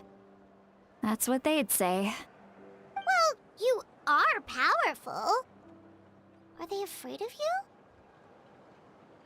you? Some are. Others are mad I always come out on top. A few decades like that, and people stop knowing how to deal with you. What about you? Are you scared of me? We don't find you scary at all. That's because you're not from my tribe. You don't know how many delusions of grandeur I've destroyed just by existing.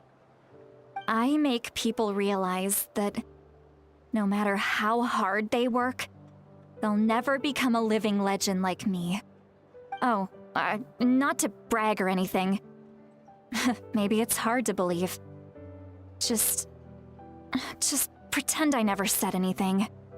We believe you. Shilonen has full faith in your abilities, and Auroran didn't seem scared of you. He thinks of you as his granny, right? Yes, but Auroran's a special case.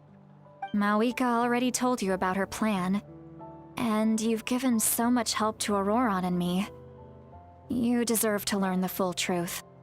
Auroran's not like other people. As I mentioned, he was abandoned as a child. The reason being, his soul is incomplete. The Masters of the Nightwind view this as a bad omen, capable of bringing about illness and misfortune. No one knows who his parents were. He was just left on a rock in the wilderness. It's a miracle he wasn't devoured by some wild beast. The Masters of the Nightwind believe they can see human souls, and in Auroran's incomplete soul, they saw a possibility for Natlan. A possibility to turn Auroran into a vessel for lost souls. The ceremony would allow lost souls to gather within him. Auroran would then be sent to the Night Kingdom to return the souls to their rightful place, strengthening the ley lines and completing the ceremony. Wait, that doesn't sound right. Now you see the problem. When damage occurs to the Night Kingdom, the souls held within disperse and remain adrift, unable to find a way back to the ley lines. This loss of souls damages the Night Kingdom even further. The ceremony can send back countless souls at once, which would benefit the Night Kingdom and the souls themselves. Of course, the vessel, Auroran, would be sacrificed in the process. I wasn't surprised the chief at the time came up with the plan. The ley lines were already in a terrible state. A suitable candidate for the ceremony appears, and now you have the chance to make things better. Of course you're going to take it. When the chief asked for my opinion, I didn't give my approval, but I didn't object either. So they went ahead with the ceremony. It failed, and Auroran escaped with his life. Pathetic, isn't it? By not objecting, I basically gave them the go-ahead. Maybe they didn't have my explicit approval, but it's not like I did the right thing. If the ceremony was successful, Auroron would probably be dead. Of course, in my tribe, death is rarely something to fear. But what kind of message would we be sending by sentencing a newborn to death? By using a human life as a tool? It's not right. So, when I learned the ceremony had failed, I was ashamed by my inaction, and absolutely relieved by the result. The plan was never a secret. Or, I guess I should say, there was no point to keeping it a secret. A simple investigation from Auroron would reveal everything. Everyone thought he would be happy he survived, and he never really said anything to the contrary. But just as I was about to put all of it behind me, he asks this question. Would Natlan have been saved if the ceremony succeeded? Wait, but it's not his fault. He knows that, but he still feels guilty. Auroron has a strong ability to perceive souls, more than any of us. He understands just how dire the situation with ley lines has become. Maybe he chose to work with the Fatui because he still thinks he owes a debt to Natlan. I can only imagine what they told him. Traveler, didn't the captain say he found a way to solve the crisis? Maybe that's what brought Auroron into this. Anyway, we can't just let things go on like this. We have to convince him to come back! You don't look so good, Seatlolly. Maybe you should head back and get some sleep. Probably drank too much. It's okay. The fresh air is doing me good. Okay. Forget that. I need to go home. I hit it a little too hard.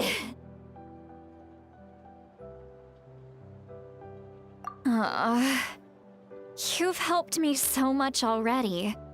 How do I even begin to thank you? Hey, we're friends, aren't we? Besides, you already said you owe us a favor, so you don't need to worry about us. Good point. Well, I'll go home and get some sleep. We can figure out our next move in the morning.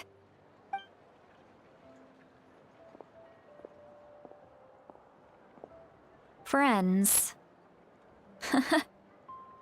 I like the sound of that.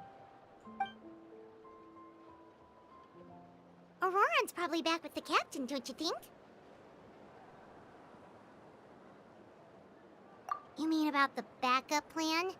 Do you really believe what the captain told us? Yeah, you're right. We should just go to her directly. But she's probably asleep. We can find her first thing in the morning. For now, let's... go to bed.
Outside. Pirates still haven't sleep. Well, guess we should see what's going on.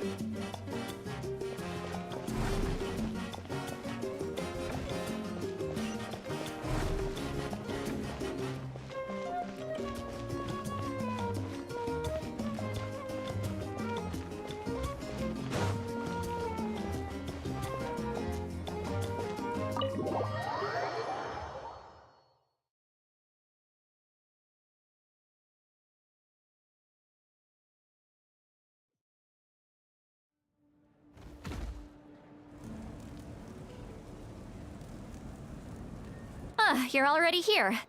I was just about to come get you. Wow, you're up early. That's impressive, especially after all the drinking last night. Let's not bring up last night. I'm embarrassed about the whole thing. Anyway, I was also woken up by the commotion.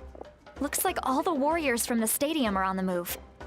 I heard many areas have been attacked by the Abyss, including the Masters of the Nightwind. I need to head back right away. The Abyss attacked again? Are you sure you can handle it on your own? Do you need our help?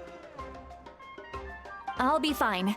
We also have the support of the warriors stationed at the various outposts. Given the quick response, things shouldn't get too serious. The stadium could always use more manpower, so you should join the forces here. I'm done making excuses for him. He's not a child anymore. He needs to take responsibility for his actions. I was the one who vouched for him, so I need to report back to the Speaker's chamber. I'll accept however they choose to handle the situation. But I should be able to convince them to let me go back to my tribe first to deal with the attack. As for the ancient name, once we handle this crisis, I'll talk to Shilonen right away. Don't worry, I never forget a promise to a friend. Thank you. All right, I need to start heading back. She left in a hurry. The situation must be really serious. Oh, looks like a lot of people are heading to the stadium. Let's see what's going on.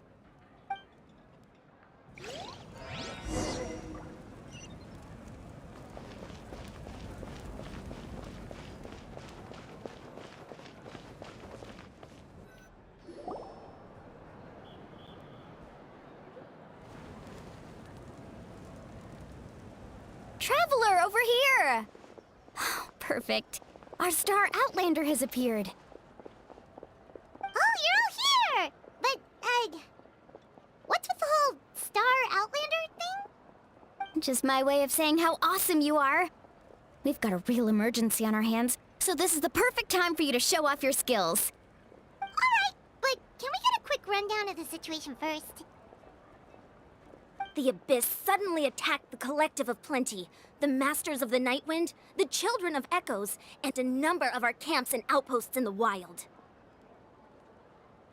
Yes, and the attacks are increasing in frequency.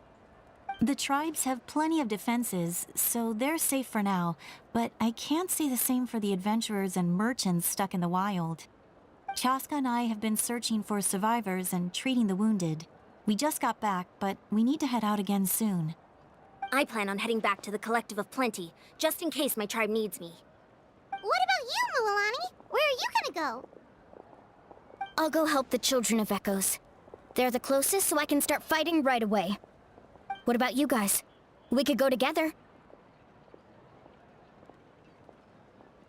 Yeah, that does sound important.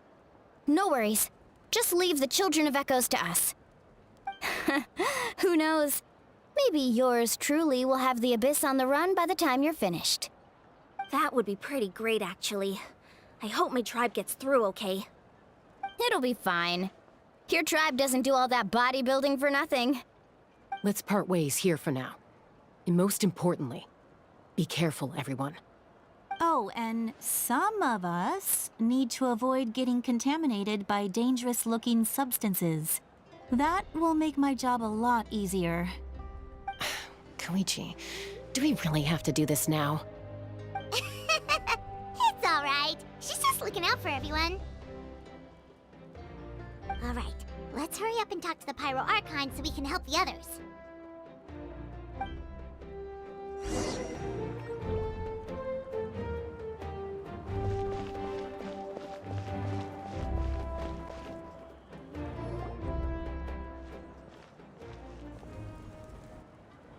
Oh, it's you two. As you can see, things are not looking good right now. People across Natlan are in danger. Look, I'm very interested in your recent adventures, but this is not a good time. So we'll have to keep our conversation short. That's alright, we're also in a hurry. We're gonna go help the Children of Echoes after this. What?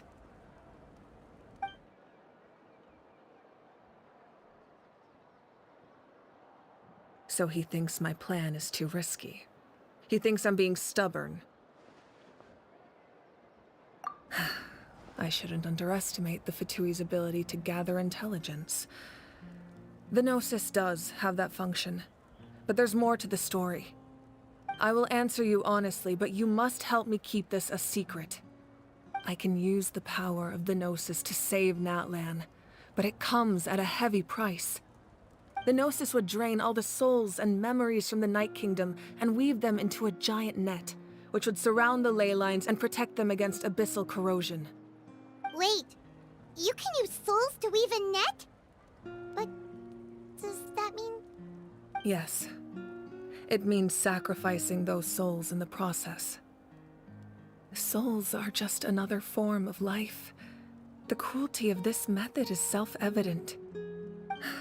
The Night Kingdom not only houses the souls of the dead, but also our memories and legends. Using the Gnosis means converting all three into material for the net, erasing our history and culture. Even then, the net can still become corroded. If we cannot find a way to repair the damaged ley lines before that happens, then all those sacrifices are for nothing. Given the enormity of the price, it's a solution I refuse to consider right now. I want us to win, but I also care about how we win, and what that means for us in the end. Now it's true, both plans come at a risk, but after weighing our options, this is our best bet.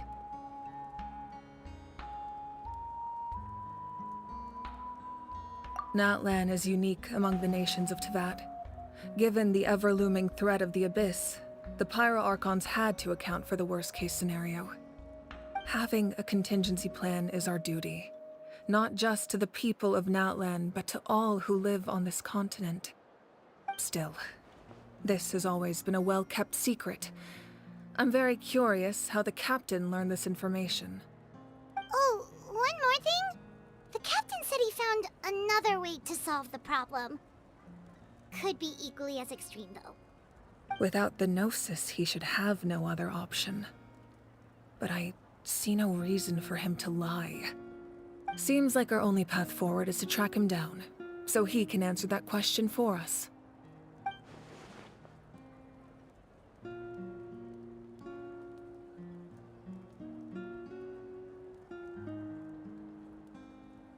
Judging by your expression, you must have doubted me, even if just for a second. Not even a little! We would never... Wait, what are you talking about, Traveler?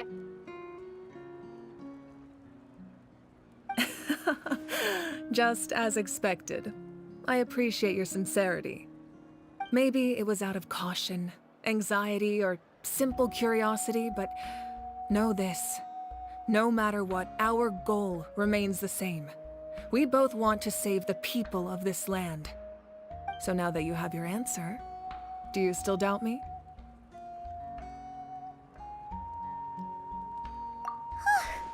You scared Paimon. You've really got a lot of guts, Traveler. That's a good thing. Oh, and feel free to call me Mawika. It's what all my friends call me, and I like it that way.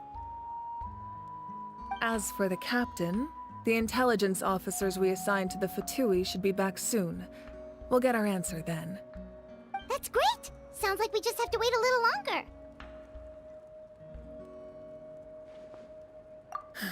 Not just yet. Even though the Abyss is attacking several locations at once, I'm confident the warriors stationed in those areas can handle it. Don't worry. I just need to finish coordinating our available manpower, then I'll take a small team to handle the difficult locations. Wait, you're going to fight in person? Didn't you give up your power? That's true.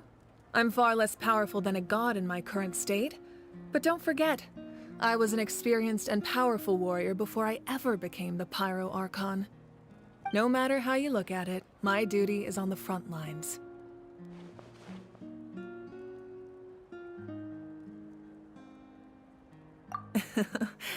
I just think there's strength in numbers. If the people feel emboldened, that's just a bonus. Anyway, even if we respond to these threats in time, it's not a permanent solution in the long run. I've considered moving my people to other nations, but given their close connection to the Night Kingdom, a forced evacuation would have devastating consequences. I've told the chiefs of each tribe to strengthen their defenses and advise people against leaving their settlements. Now, I just need to find the right time to disclose the true nature of the crisis to the people of Natlan. Paimon's a little worried about how people will react.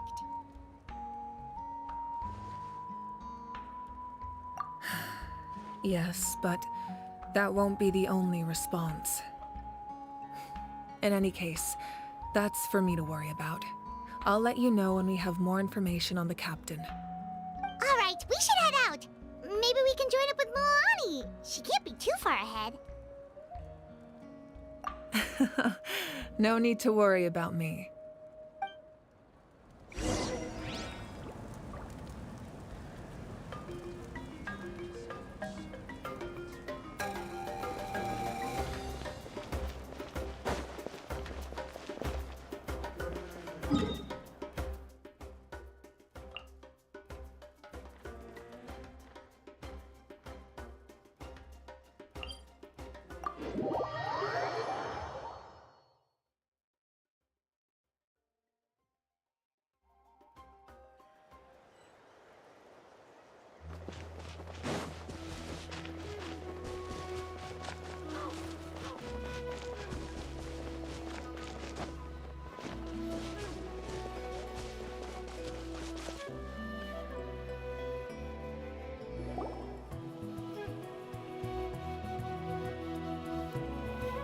Quick, over here! To safety!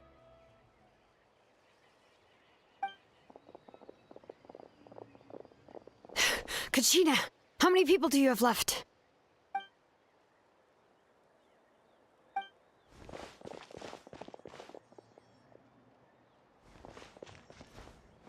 What's the situation? There's a trapped caravan that needs our help. We need to rescue them as soon as possible. We'll go together.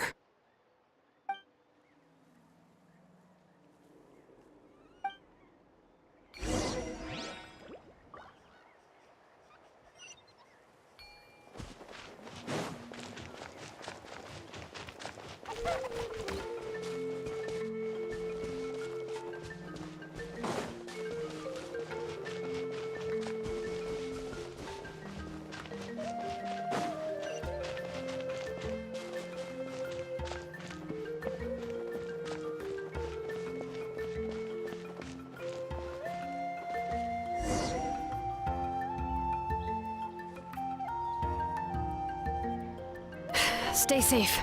We've got this.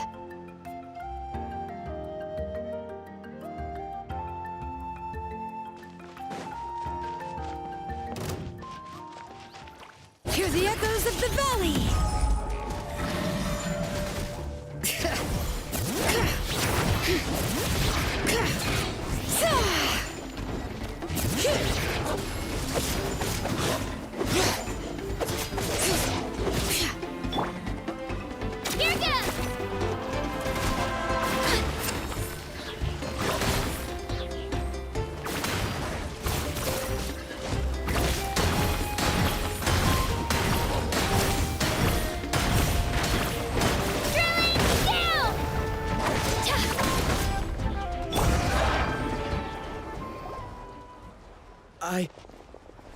I really thought I was done for.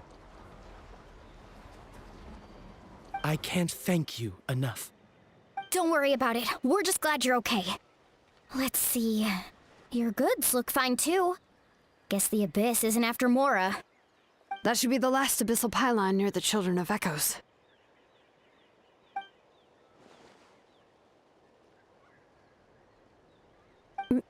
By the way, where's Lolly? I thought she would come with you. The Masters of the Night Wind also got attacked, so she went back to help her tribe. She said we can deal with the ancient name later. That makes sense. The attacks are more urgent. Alright, this isn't a good place to talk. Let's head back to the tribe.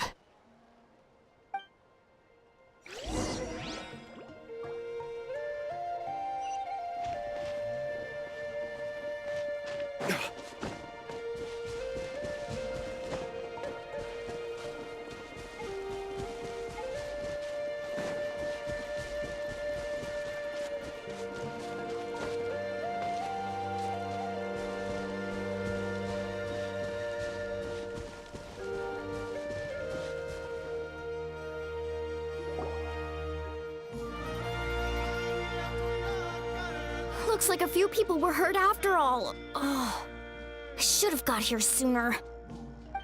The Abyss threw a lot at us at once. I rushed out as soon as I heard the alarm, and there were already so many monsters. Before long, Kachina brought over a whole group of warriors, and just like that, we destroyed several pylons as a team.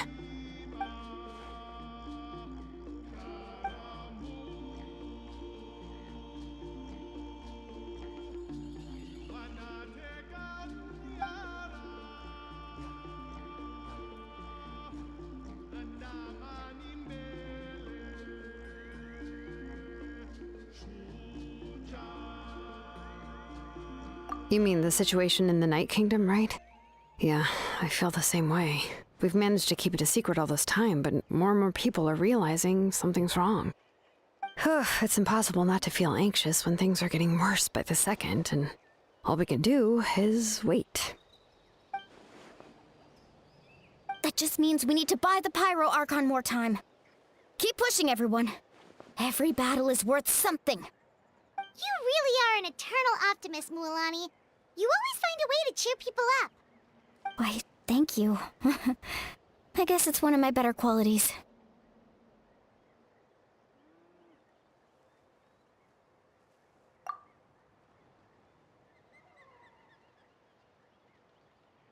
So, specifics aside, the Pyro Archon confirmed the Gnosis can resolve the crisis, but it comes at a huge price. And somehow the captain finds out about it, goes to fight the Pyro Archon, and calls her out for having a solution but refusing to use it. Honestly, if he has the same information as us, I can't really blame him.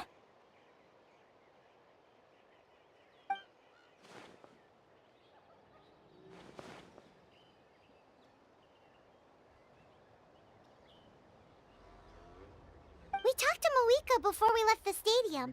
According to her, the cost of the captain's plan is too high. And, well, it makes sense.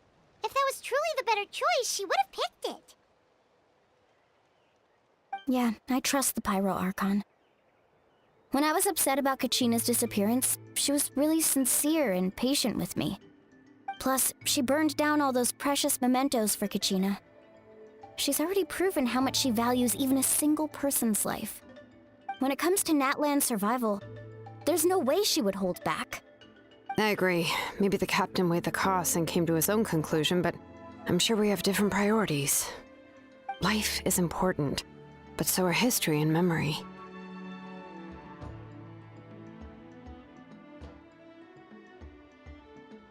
As the Archon, she can't tell us everything, but it seems like she wasn't holding anything back this time.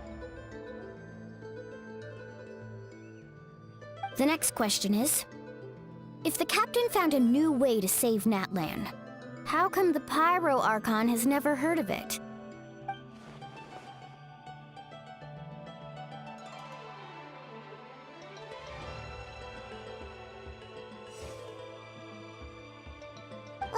This is all super confusing. We still don't have enough information. Once we figure out what the Fatui are doing, we'll have our answer. Let's head back then. Moika said her intelligence officers should return soon. With how many Fatui there are, someone's bound to give something away. Sounds good. I have a few theories of my own. With a bit more information, we just might get to the bottom of the whole thing.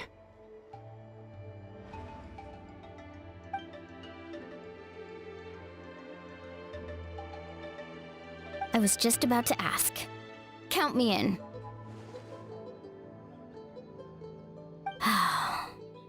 If I was just a bit faster, we could have prevented a few people from getting hurt. People who could help us in the next battle. It's all a chain reaction.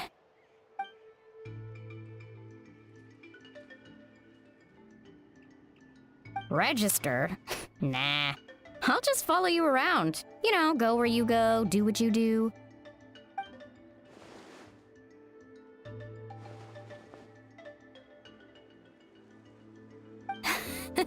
You got it. I just don't want to make the trip back. It's so far. All right. See you all later.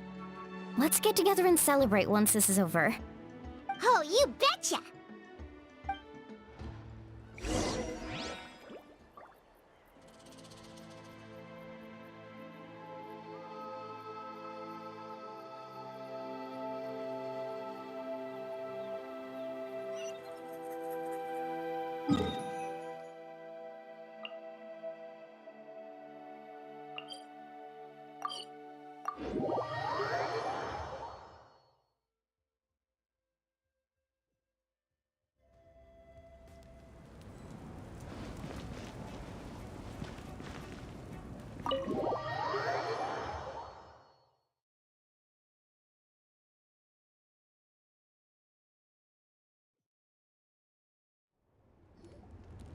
Moika! Oh, Chaska and Koichi are here! Wait, are you okay, Koichi? I'm fine. No need to worry. They ran into the Fatui while out on a mission and decided to follow them. The Fatui? Calm down and let me explain. Here's what happened.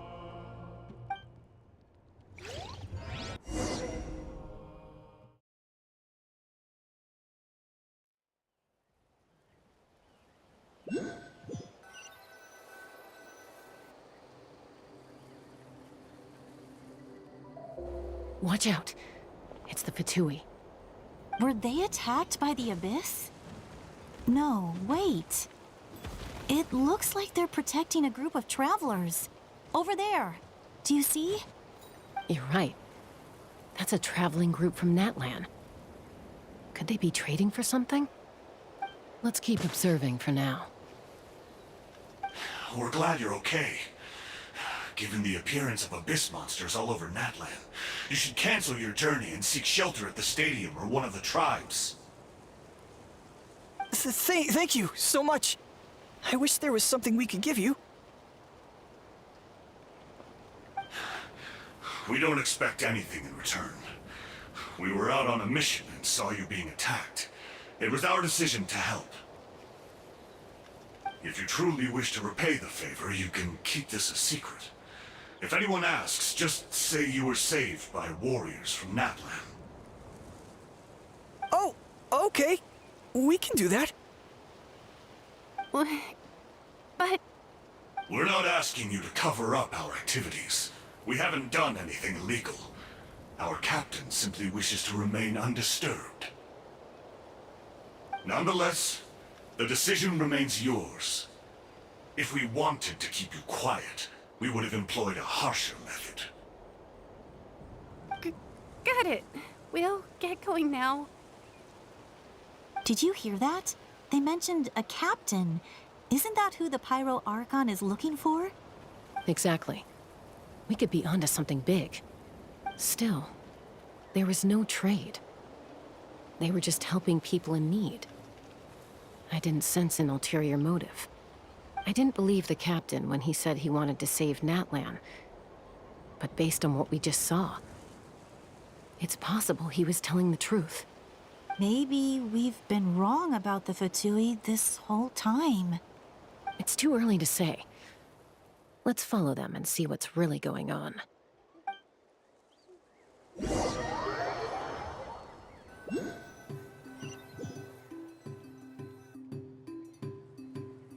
So this is where they were headed.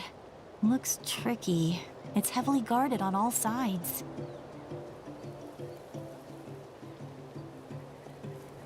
Koichi, wait for me here. I'll go in and check it out. Oh, no you don't. How are you planning to get through all the guards? Look, I can use this terrain to my advantage. With our tribe's special way of getting around, I doubt they'll see me coming. We still can't see anything on the inside. What if you can't find cover? You won't have anyone to watch your back if you go in alone. The more heavily guarded the location, the more valuable the secrets. Even if the captain isn't here, we can still figure out what the Fatui are planning. That intel is worth the risk. Fine. You're not gonna listen to me anyway, so let me come with you. That's even more risky. You've been running around saving people for days. You're already at your limit. I'm confident I can protect myself. I'm not sure you can say the same. At least right now. I can. You really believe that? Fine, don't believe me. But you can't honestly tell me infiltrating a heavily guarded Fatui hideout all on your own sounds more reasonable. You know, growing up, even if I insisted on doing something, it never gave you any trouble. I'm not sure you can say the same. All right. If we start arguing, this will never end. We can't let this opportunity go to waste. Guess that means I win. Don't worry, you're not the only capable young person from our tribe. I can handle this. All right, same plan as usual. We split up, communicate with hand signals, make sure our blind spots are covered, and support each other once we strike. Got your ropes? Yeah, let's go.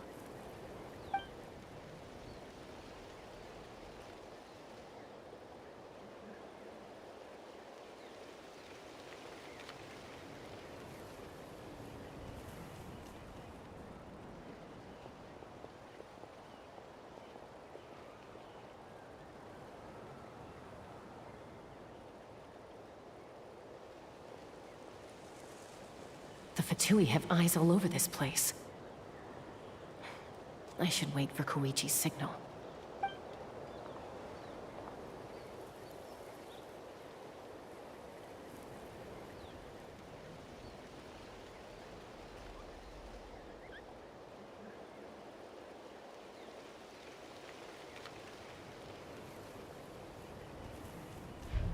Now.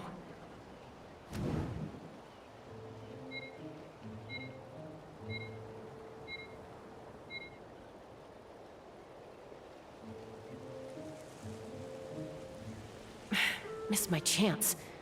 I'll wait for the next one.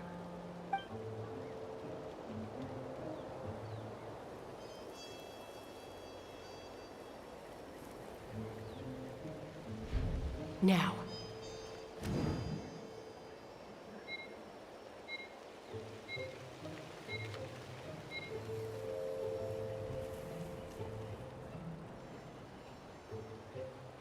Missed my chance.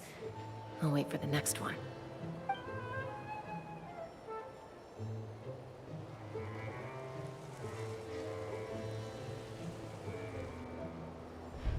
Now.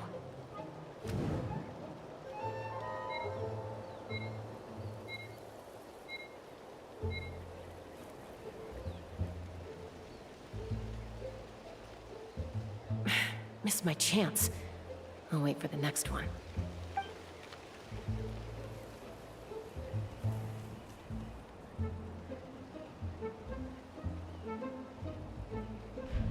Now.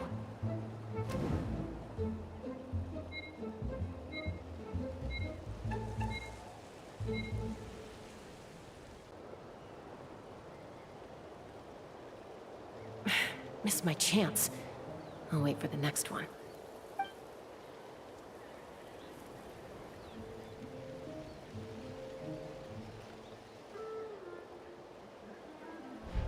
Now.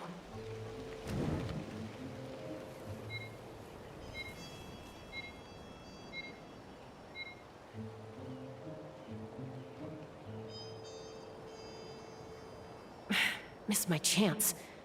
I'll wait for the next one.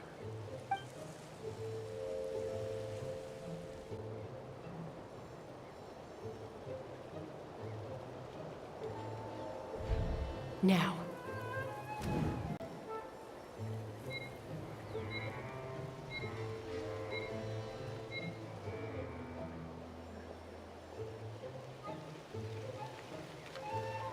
Missed my chance. I'll wait for the next one.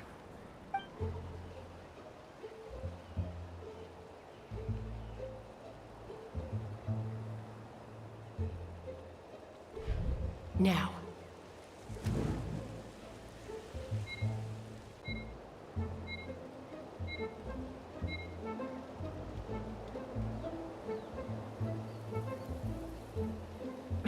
Missed my chance.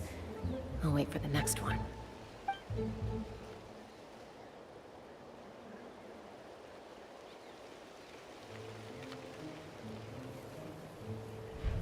Now.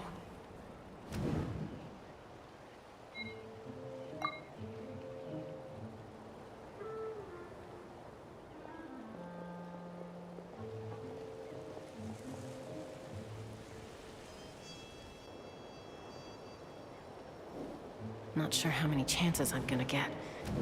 I need to act.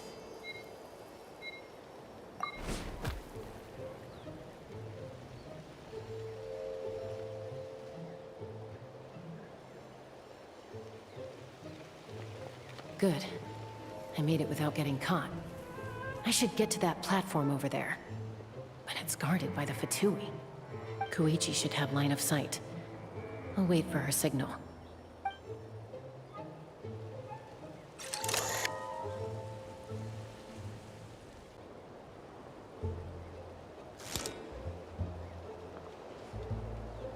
That's it. Now's my chance.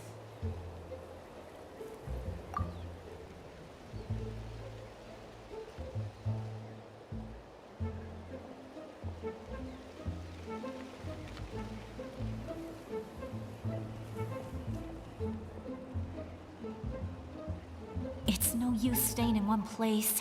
I should keep moving. Looks like Chaska is helping me by keeping an eye on the Fatui movements. I'll wait for her signal.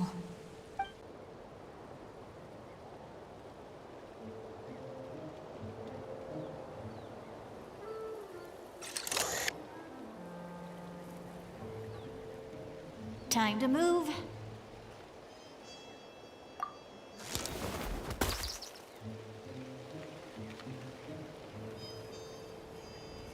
Whew! That was close. Almost got caught. Probably can't make it over in one go. I'll wait for my next chance. Now's my chance.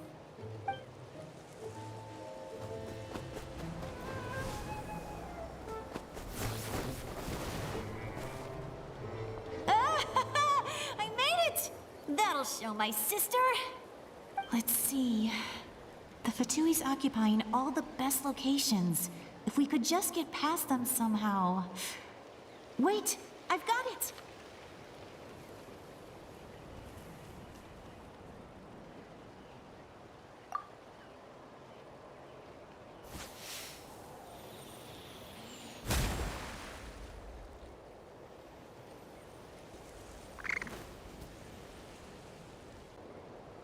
Huh? What's that noise? Did something explode? Oh! It stings! What the heck is that? What do you think you're doing? I could ask you the same thing! Good, they're arguing. Looks like they just needed an excuse. They've probably had enough of this job already. The people on the hill over there left to help their comrades. This is our chance.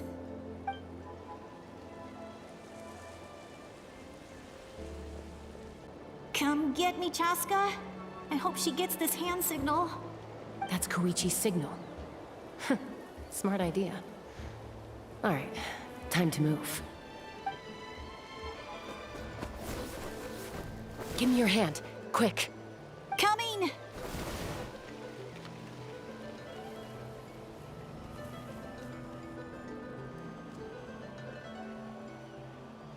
I checked, and this way is completely clear.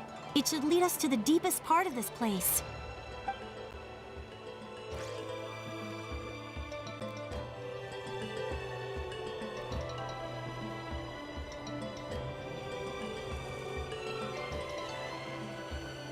Well, I was pretty helpful, right? You know, everyone usually jumps at the chance to work with me. Not my own sister, though. No, she avoids me like her life depends on it. I was wrong, Koichi. You've done well. Wait, you're just gonna admit it? Now I look like the mean one. Let's focus on the task at hand. We're in the heart of enemy territory. The more time we waste, the more dangerous this becomes. All right. If you're not gonna take the bait, then I'll drop it. Looks like the Fatui are here to dig something up. I'm surprised they mobilized this many people. I doubt it's because they're interested in our culture and history. It seems like they're looking for a dragon relic called the Source Mechanism. The device is ancient. Barely any information survives to this day. And even people from Natland don't know how to use it. Why would this be the Fatui's target? Not bad. Looks like it's in good shape. This should be what our Lord's looking for. Took us long enough. Come on, let's get this thing back. Back? Back where? Should we keep following? You really want to keep going? Of course! We make a good team, don't you think? No reason to stop now. What was that sound? Uh-oh. We've been spotted. Time to go. Falling rock incoming! Watch out for your gadget! What?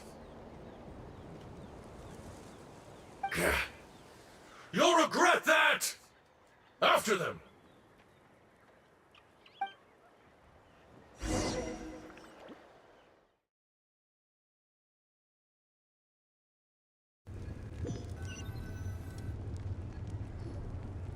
Once we got them off our tail, we went back to observe some more.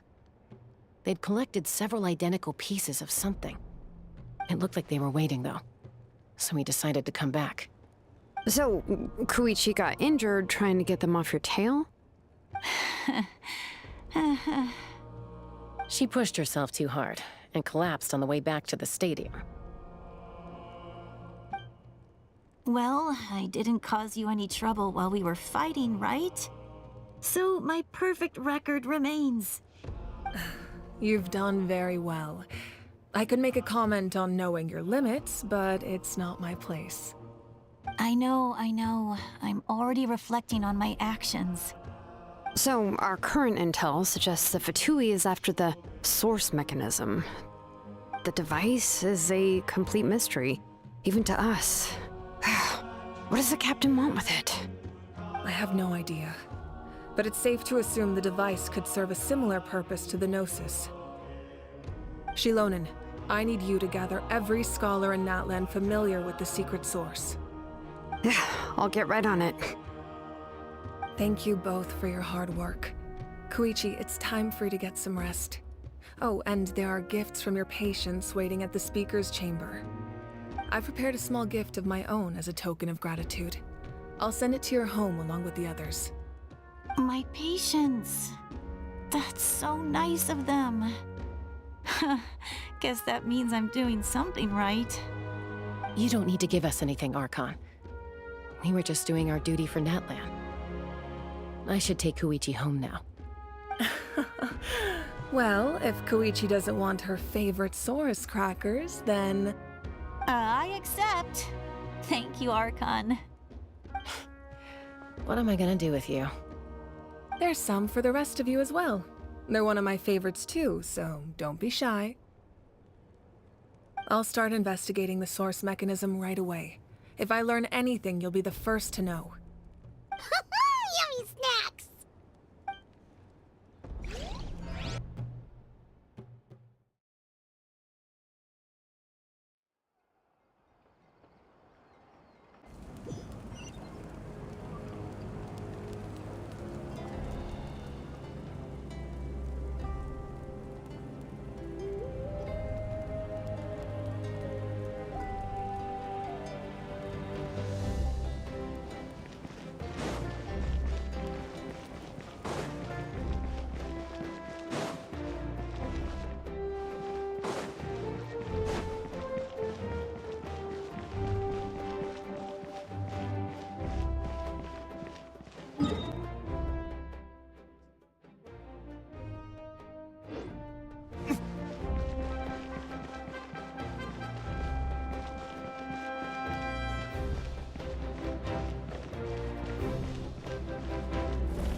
you two? I'm taking Koichi home, with our parents there to keep an eye on her. I can make sure she actually rests. Hey, it's not like I'm some kind of prisoner. I'll be fine in a day or two. There's no need to go all the way home. That's what you always say. Everything's no big deal until you collapse. What if the Abyss attacks again? You're saying if I let you rest in a hotel, you're not gonna rush out the minute you hear the alarm? I won't. Triple promise I won't. Mm-hmm. Fine. On the off chance something like that were to happen, I might. But I'm a doctor. I have a duty to help people in need, no matter how hard or tiring the work gets. I guess you're right. But I don't have to like it. This reminds Paimon of when we first met. Except you were the one trying to stop Chaska from doing something dangerous. I'd do the same for anyone trying to put their life in danger. As a doctor, I don't want people to get hurt because of a rash decision. Then try to see things from my perspective. You clearly want to protect your patients. So can't you understand why your own sister would feel the same way about you? The two of you are the same, you know? I disagree. I understand the risks and costs of my decisions. Who wants to be like her? Overconfident, always making excuses when things go wrong. That's just not true. You think I don't have proof? Okay, don't get into another fight. Just pretend Paimon never said anything. Don't worry, Paimon. You didn't do anything wrong. Arguing is just how we communicate. Neither of us really takes it to heart. Plus, I guess we are similar in some ways. Maybe I rush into things without thinking, but I learned that from her. We're family. I can't help it if my older sister is a bad influence. Okay, you don't have to put it that way. So, you're all good now? Neither of us are really the type to back down, so we'll always have our differences. But still, we get along in our own way. Plus, I know you'll wake up one day and realize I was right all along. I just need to wait. Be my guest. Come on, let's get you home. See you later, Traveler and Paimon. I'll be back once everything's settled at home. There's no rush. At least grab a nice meal with your family. Bye, you two. Take care of yourselves out there.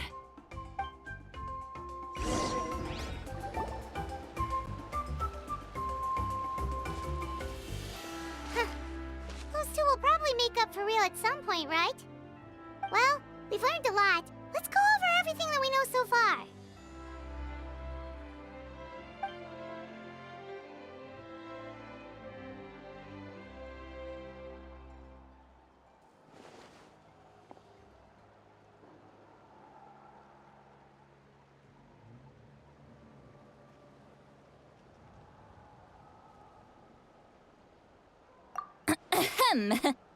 Sorry for popping up out of nowhere. Again.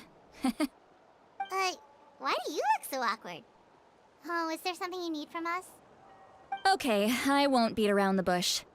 Oh, and I'm sorry for interrupting your rest. I'll treat you to some charcoal grilled steak to make up for it. Awesome! Just give us your orders! Hey, friends don't order each other around. I'm just here to share some news. Remember what we talked about before parting ways? Oh yeah, you mentioned how Auroron has always wanted to save Natlan, and something about his soul being fragmented. Paimon and the Traveler discussed it after you left, and we think Auroron is probably back with the captain. What do you think? I agree with your hypothesis. And just now, I confirmed it myself. Auroron came back. He helped the Masters of the Nightwind defend our camp. What? He came back? I told him to give up whatever he's doing, but he refused.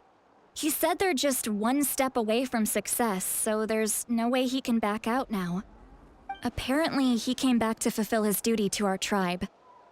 When he left, he said it was because he still has a duty to Natlan as a whole. I'm not surprised you let him go at all. I had to prioritize my tribe. Besides, the situation was intense. I couldn't focus on outside and inside threats at the same time. Plus, he was on guard. He knew I would try to go after him, so he made sure to keep his distance. I kept an eye out for a good opportunity, but it never came. All these years of calling me Granny, and I couldn't do a single thing for him in the end. Don't say that! Your tribe all raised him together, right? That couldn't have been easy. You're right. Seeing him come back reminded me of when he was little. Running around the tribe, dropping by random houses right and left. He's not only a child of the Masters of the Nightwind, but a child of Natlan. It's only natural for a child to want to do something for their family. Besides, Auroron is my apprentice.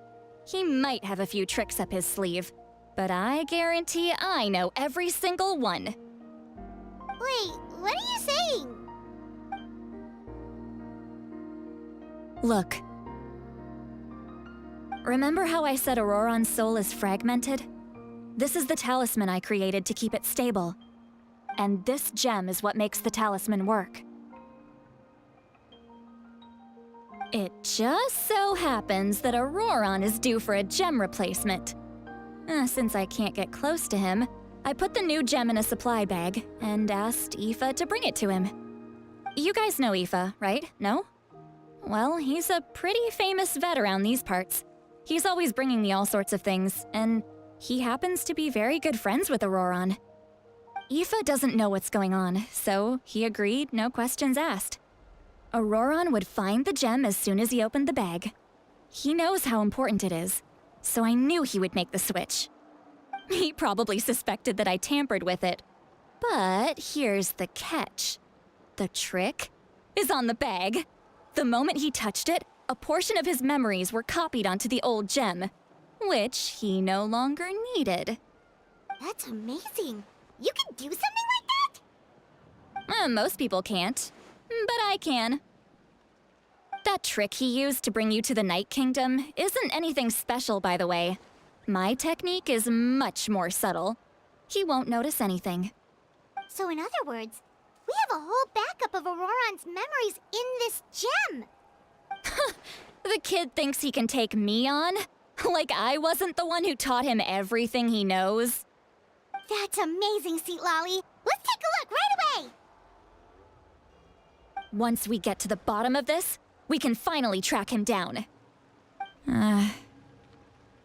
I know he thinks of me as his grandma, but do you think he'll get mad at me for this? You can be honest. That's a tough question. Paimon doesn't have a grandma, so she's not the best person to ask. To be honest, I've always doubted my ability to look after him. I didn't stop the ceremony all those years ago, and now I'm useless again. But if I stop here, it will haunt me until I'm 500 years old. Every night I'll wake up in a fit of anger. Yeah, you're right. First anger, then tears. Wait! Who are you calling a crybaby? You're just making it worse, Traveler. I need to look at his memory.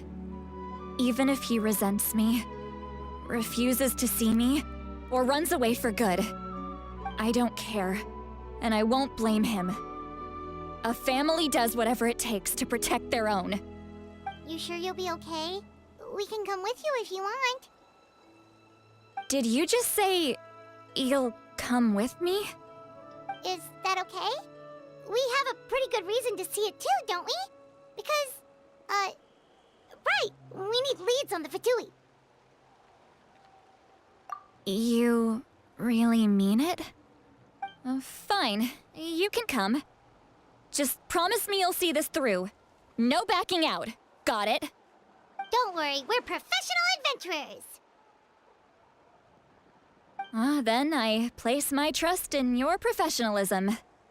All right, time to sneak into someone else's memory and engage in some, unwanted spying. You heard it here first. I wouldn't be doing this if I had any other choice. Are you ready?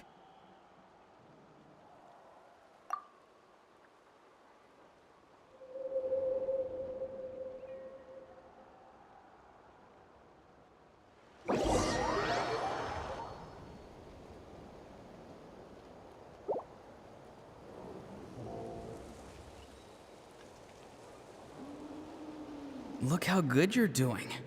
You'll grow into nice big radishes in the future.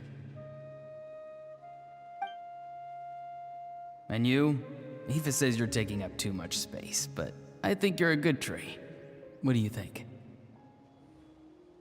Hey! How's it going, Auroron? Good. How are you, Uncle Okanbi? Can't complain. What you up to? Naming your vegetables again? No, just some idle conversation. Sounds fascinating. What did they say? They told me you were coming and that you would take some produce with you. Only if you're offering. By the way, I ran into Aoife yesterday. He told me Chaska's fostering a saurian at his place. Said the thing trampled over a part of your radish garden. I hope you two didn't get into a huge fight. No, don't worry. I'll find a way for him to make it up to me. I've already wrapped your share of the produce. Here you go. You really knew I was coming. That's pretty amazing. Light up the smoke and you can see the path through the shadows. That's what everyone says. Hey, have you seen that strange group of people that just appeared out of nowhere? Appeared out of nowhere? I don't think so. It's the Fatui. Their leader seems like a big deal.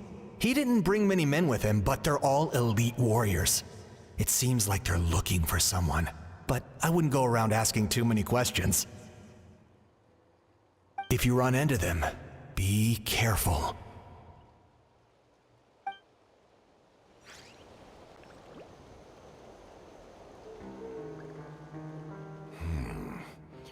You're from the Masters of the Nightwind, are you not? Why do you live here alone? I enjoy living by myself out in the wild. I guess you're from the Fatui, the one everyone's calling a big deal. Not an inaccurate description. I'm looking for someone who may be known to you. Citlali is her name. Granny? What does an Outlander want with her? I've heard the name. You have business with her?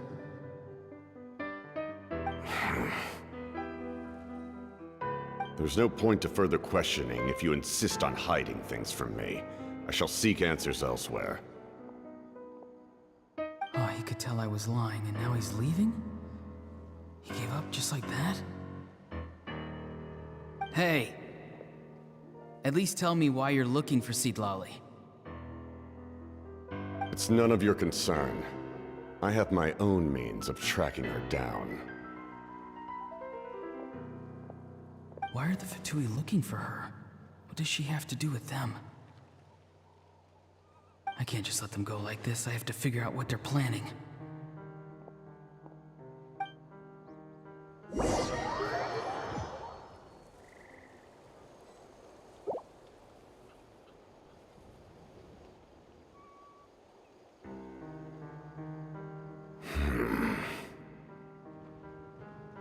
I've just been studying the ley lines and asking for leads on Granny. I can definitely rule out some sort of invasion. The situation has seen no true improvement. The Pyro Archon did not fulfill her promise. My lord! Ignore him. He is no threat. He knows I'm following him, but he doesn't seem to care. He's strong, I can tell. But there's something unusual about him and also familiar in some way. I can't describe it.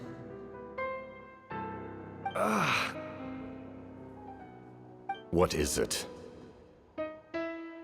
My lord, I feel dizzy.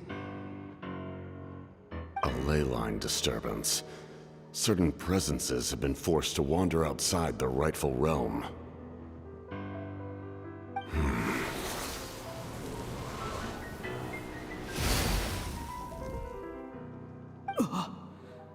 That was a spell from the Masters of the Nightwind. How did he know that? Is he sending those escaped souls back into the ley lines? How did he do that so easily? Soulfaring is supposed to be extremely difficult. This could be related to why he's searching for Granny. I feel much better. Thank you, my lord. Think nothing of it. Stay vigilant, and continue to gather information. The Abyss could attack at any moment. If you notice any irregularities, assume drill formation and be prepared to fight.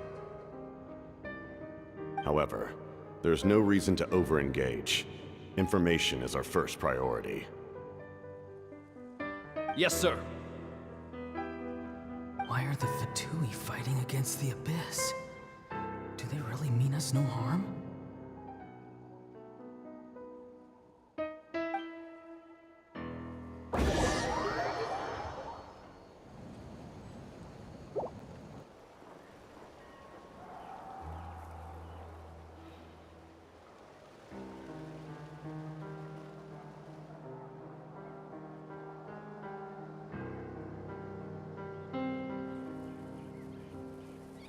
I've been following him this whole time and still they ignore me? Do they really not care? It seems like his subordinates refer to him as the captain. Never heard of him before. And now he's headed to the stadium. That's unusual. Oh, what is he gonna do? You two, with me. Everyone else, wait here as instructed. Send word to the other teams to retreat immediately if this fails. Yes, sir. He's going inside? But the Pyro Archon is in there. What does he want with her? Forgive me, my lord. Allow me to check one more time. Do you truly wish to do this? The time for idle observation is over. It now falls on me to act. This nation is out of time. Yes, sir.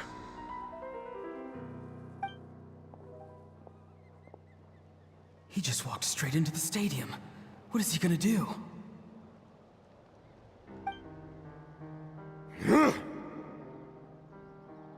They're both incredibly strong. How long will they have to fight until someone comes out on top?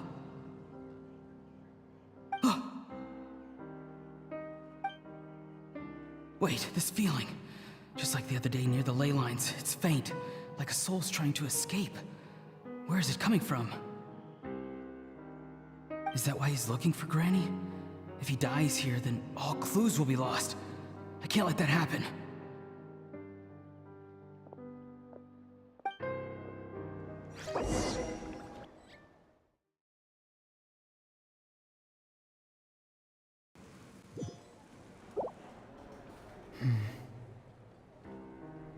As for you, I must confess, I did not expect that little trick of yours to save the day.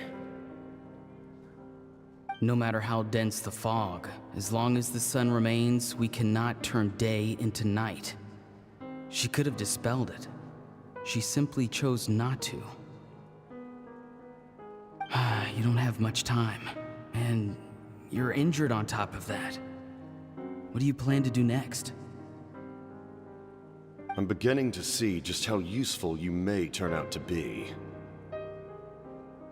You heard something from here, didn't you?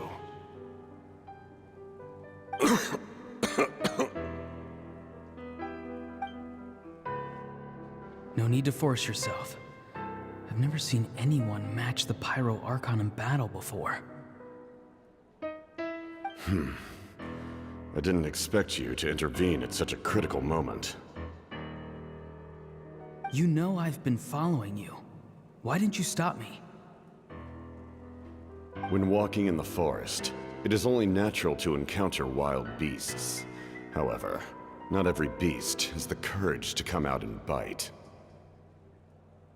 And yet, one of those very beasts saved your life.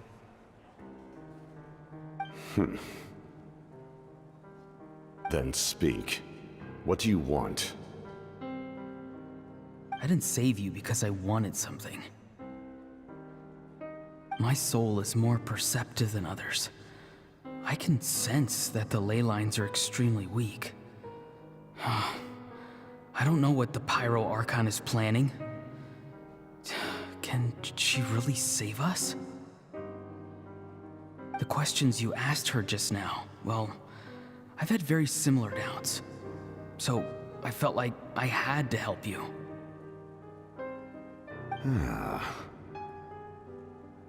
So, you can tell the truth. That was quite a reckless decision to make. I'm not sure you realize that. There's no turning back for me now. What I did back there is going to get me in a lot of trouble. You attacked the Pyro Archon in broad daylight, and I used my spell to save you. A single glance was likely all it took for her to recognize my tribe. So, we're in the same boat. Seem to care little for my thoughts on the matter. It's too late for that. Start from the beginning. Why are you looking for Citlali? Do you know her? Explain your relation to her first. I know you two are acquainted. It was obvious the moment I mentioned her name. Citlali is my elder and my teacher. She taught me everything I know. It's my duty to protect her. If you truly wish to protect her, you should have let me perish at the Pyro Archon's hand. Yet, you chose otherwise. Do I really need to tell you what that means?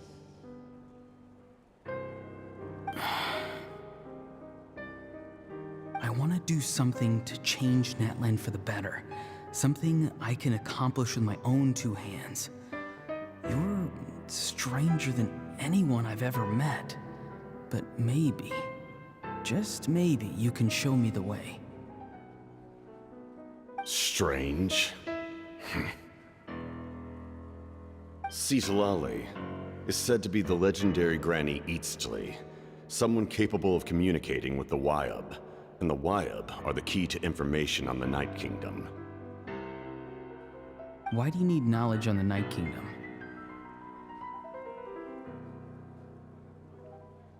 That is not something you need to know. Don't forget, I saved your life. Do you not believe the Fatui capable of betraying a debt? People can lie, but souls cannot.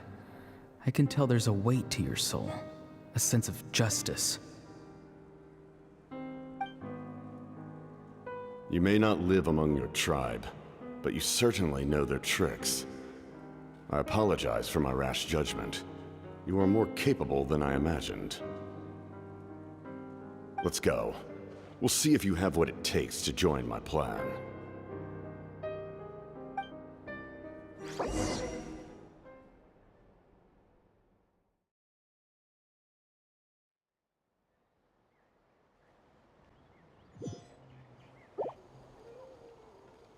I see. Interesting approach. Worth trying, I think. Rather than weaving a net to protect the ley lines, this method would address the root problem by reconstructing the ley lines themselves.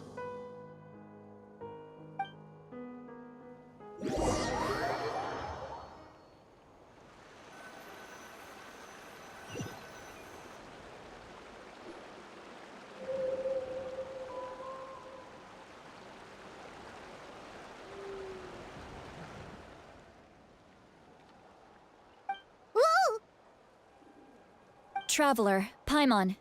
Are you two all right? Paimon's fine, just, a little dizzy.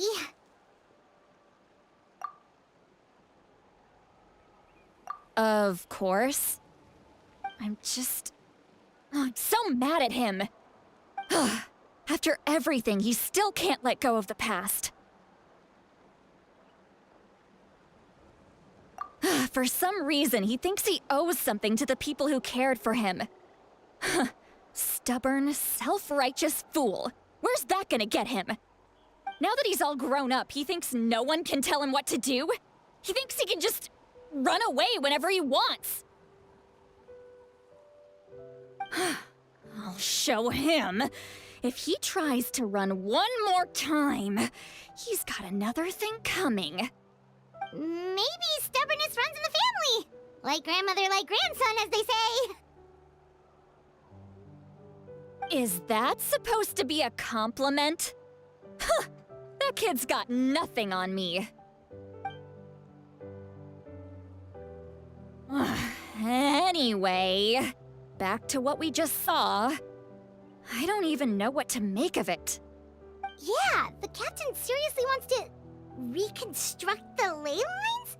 What does that even mean? Something like the loom of fate, maybe? But how does that help with the abyss? The loom of fate? Oh, it's kind of hard to explain. Basically, it's a device from Conrio that has unbelievable power. Anyway, if he really wants to manipulate the ley lines, everyone in Natlan will be affected. Oh, this is big. Which means the captain has been honest from the very beginning. Auroron's memory proves that. Why is he so obsessed with saving Natlan? Oh, we've got to tell Moika about this right away. Yes, she needs to know about this. Now.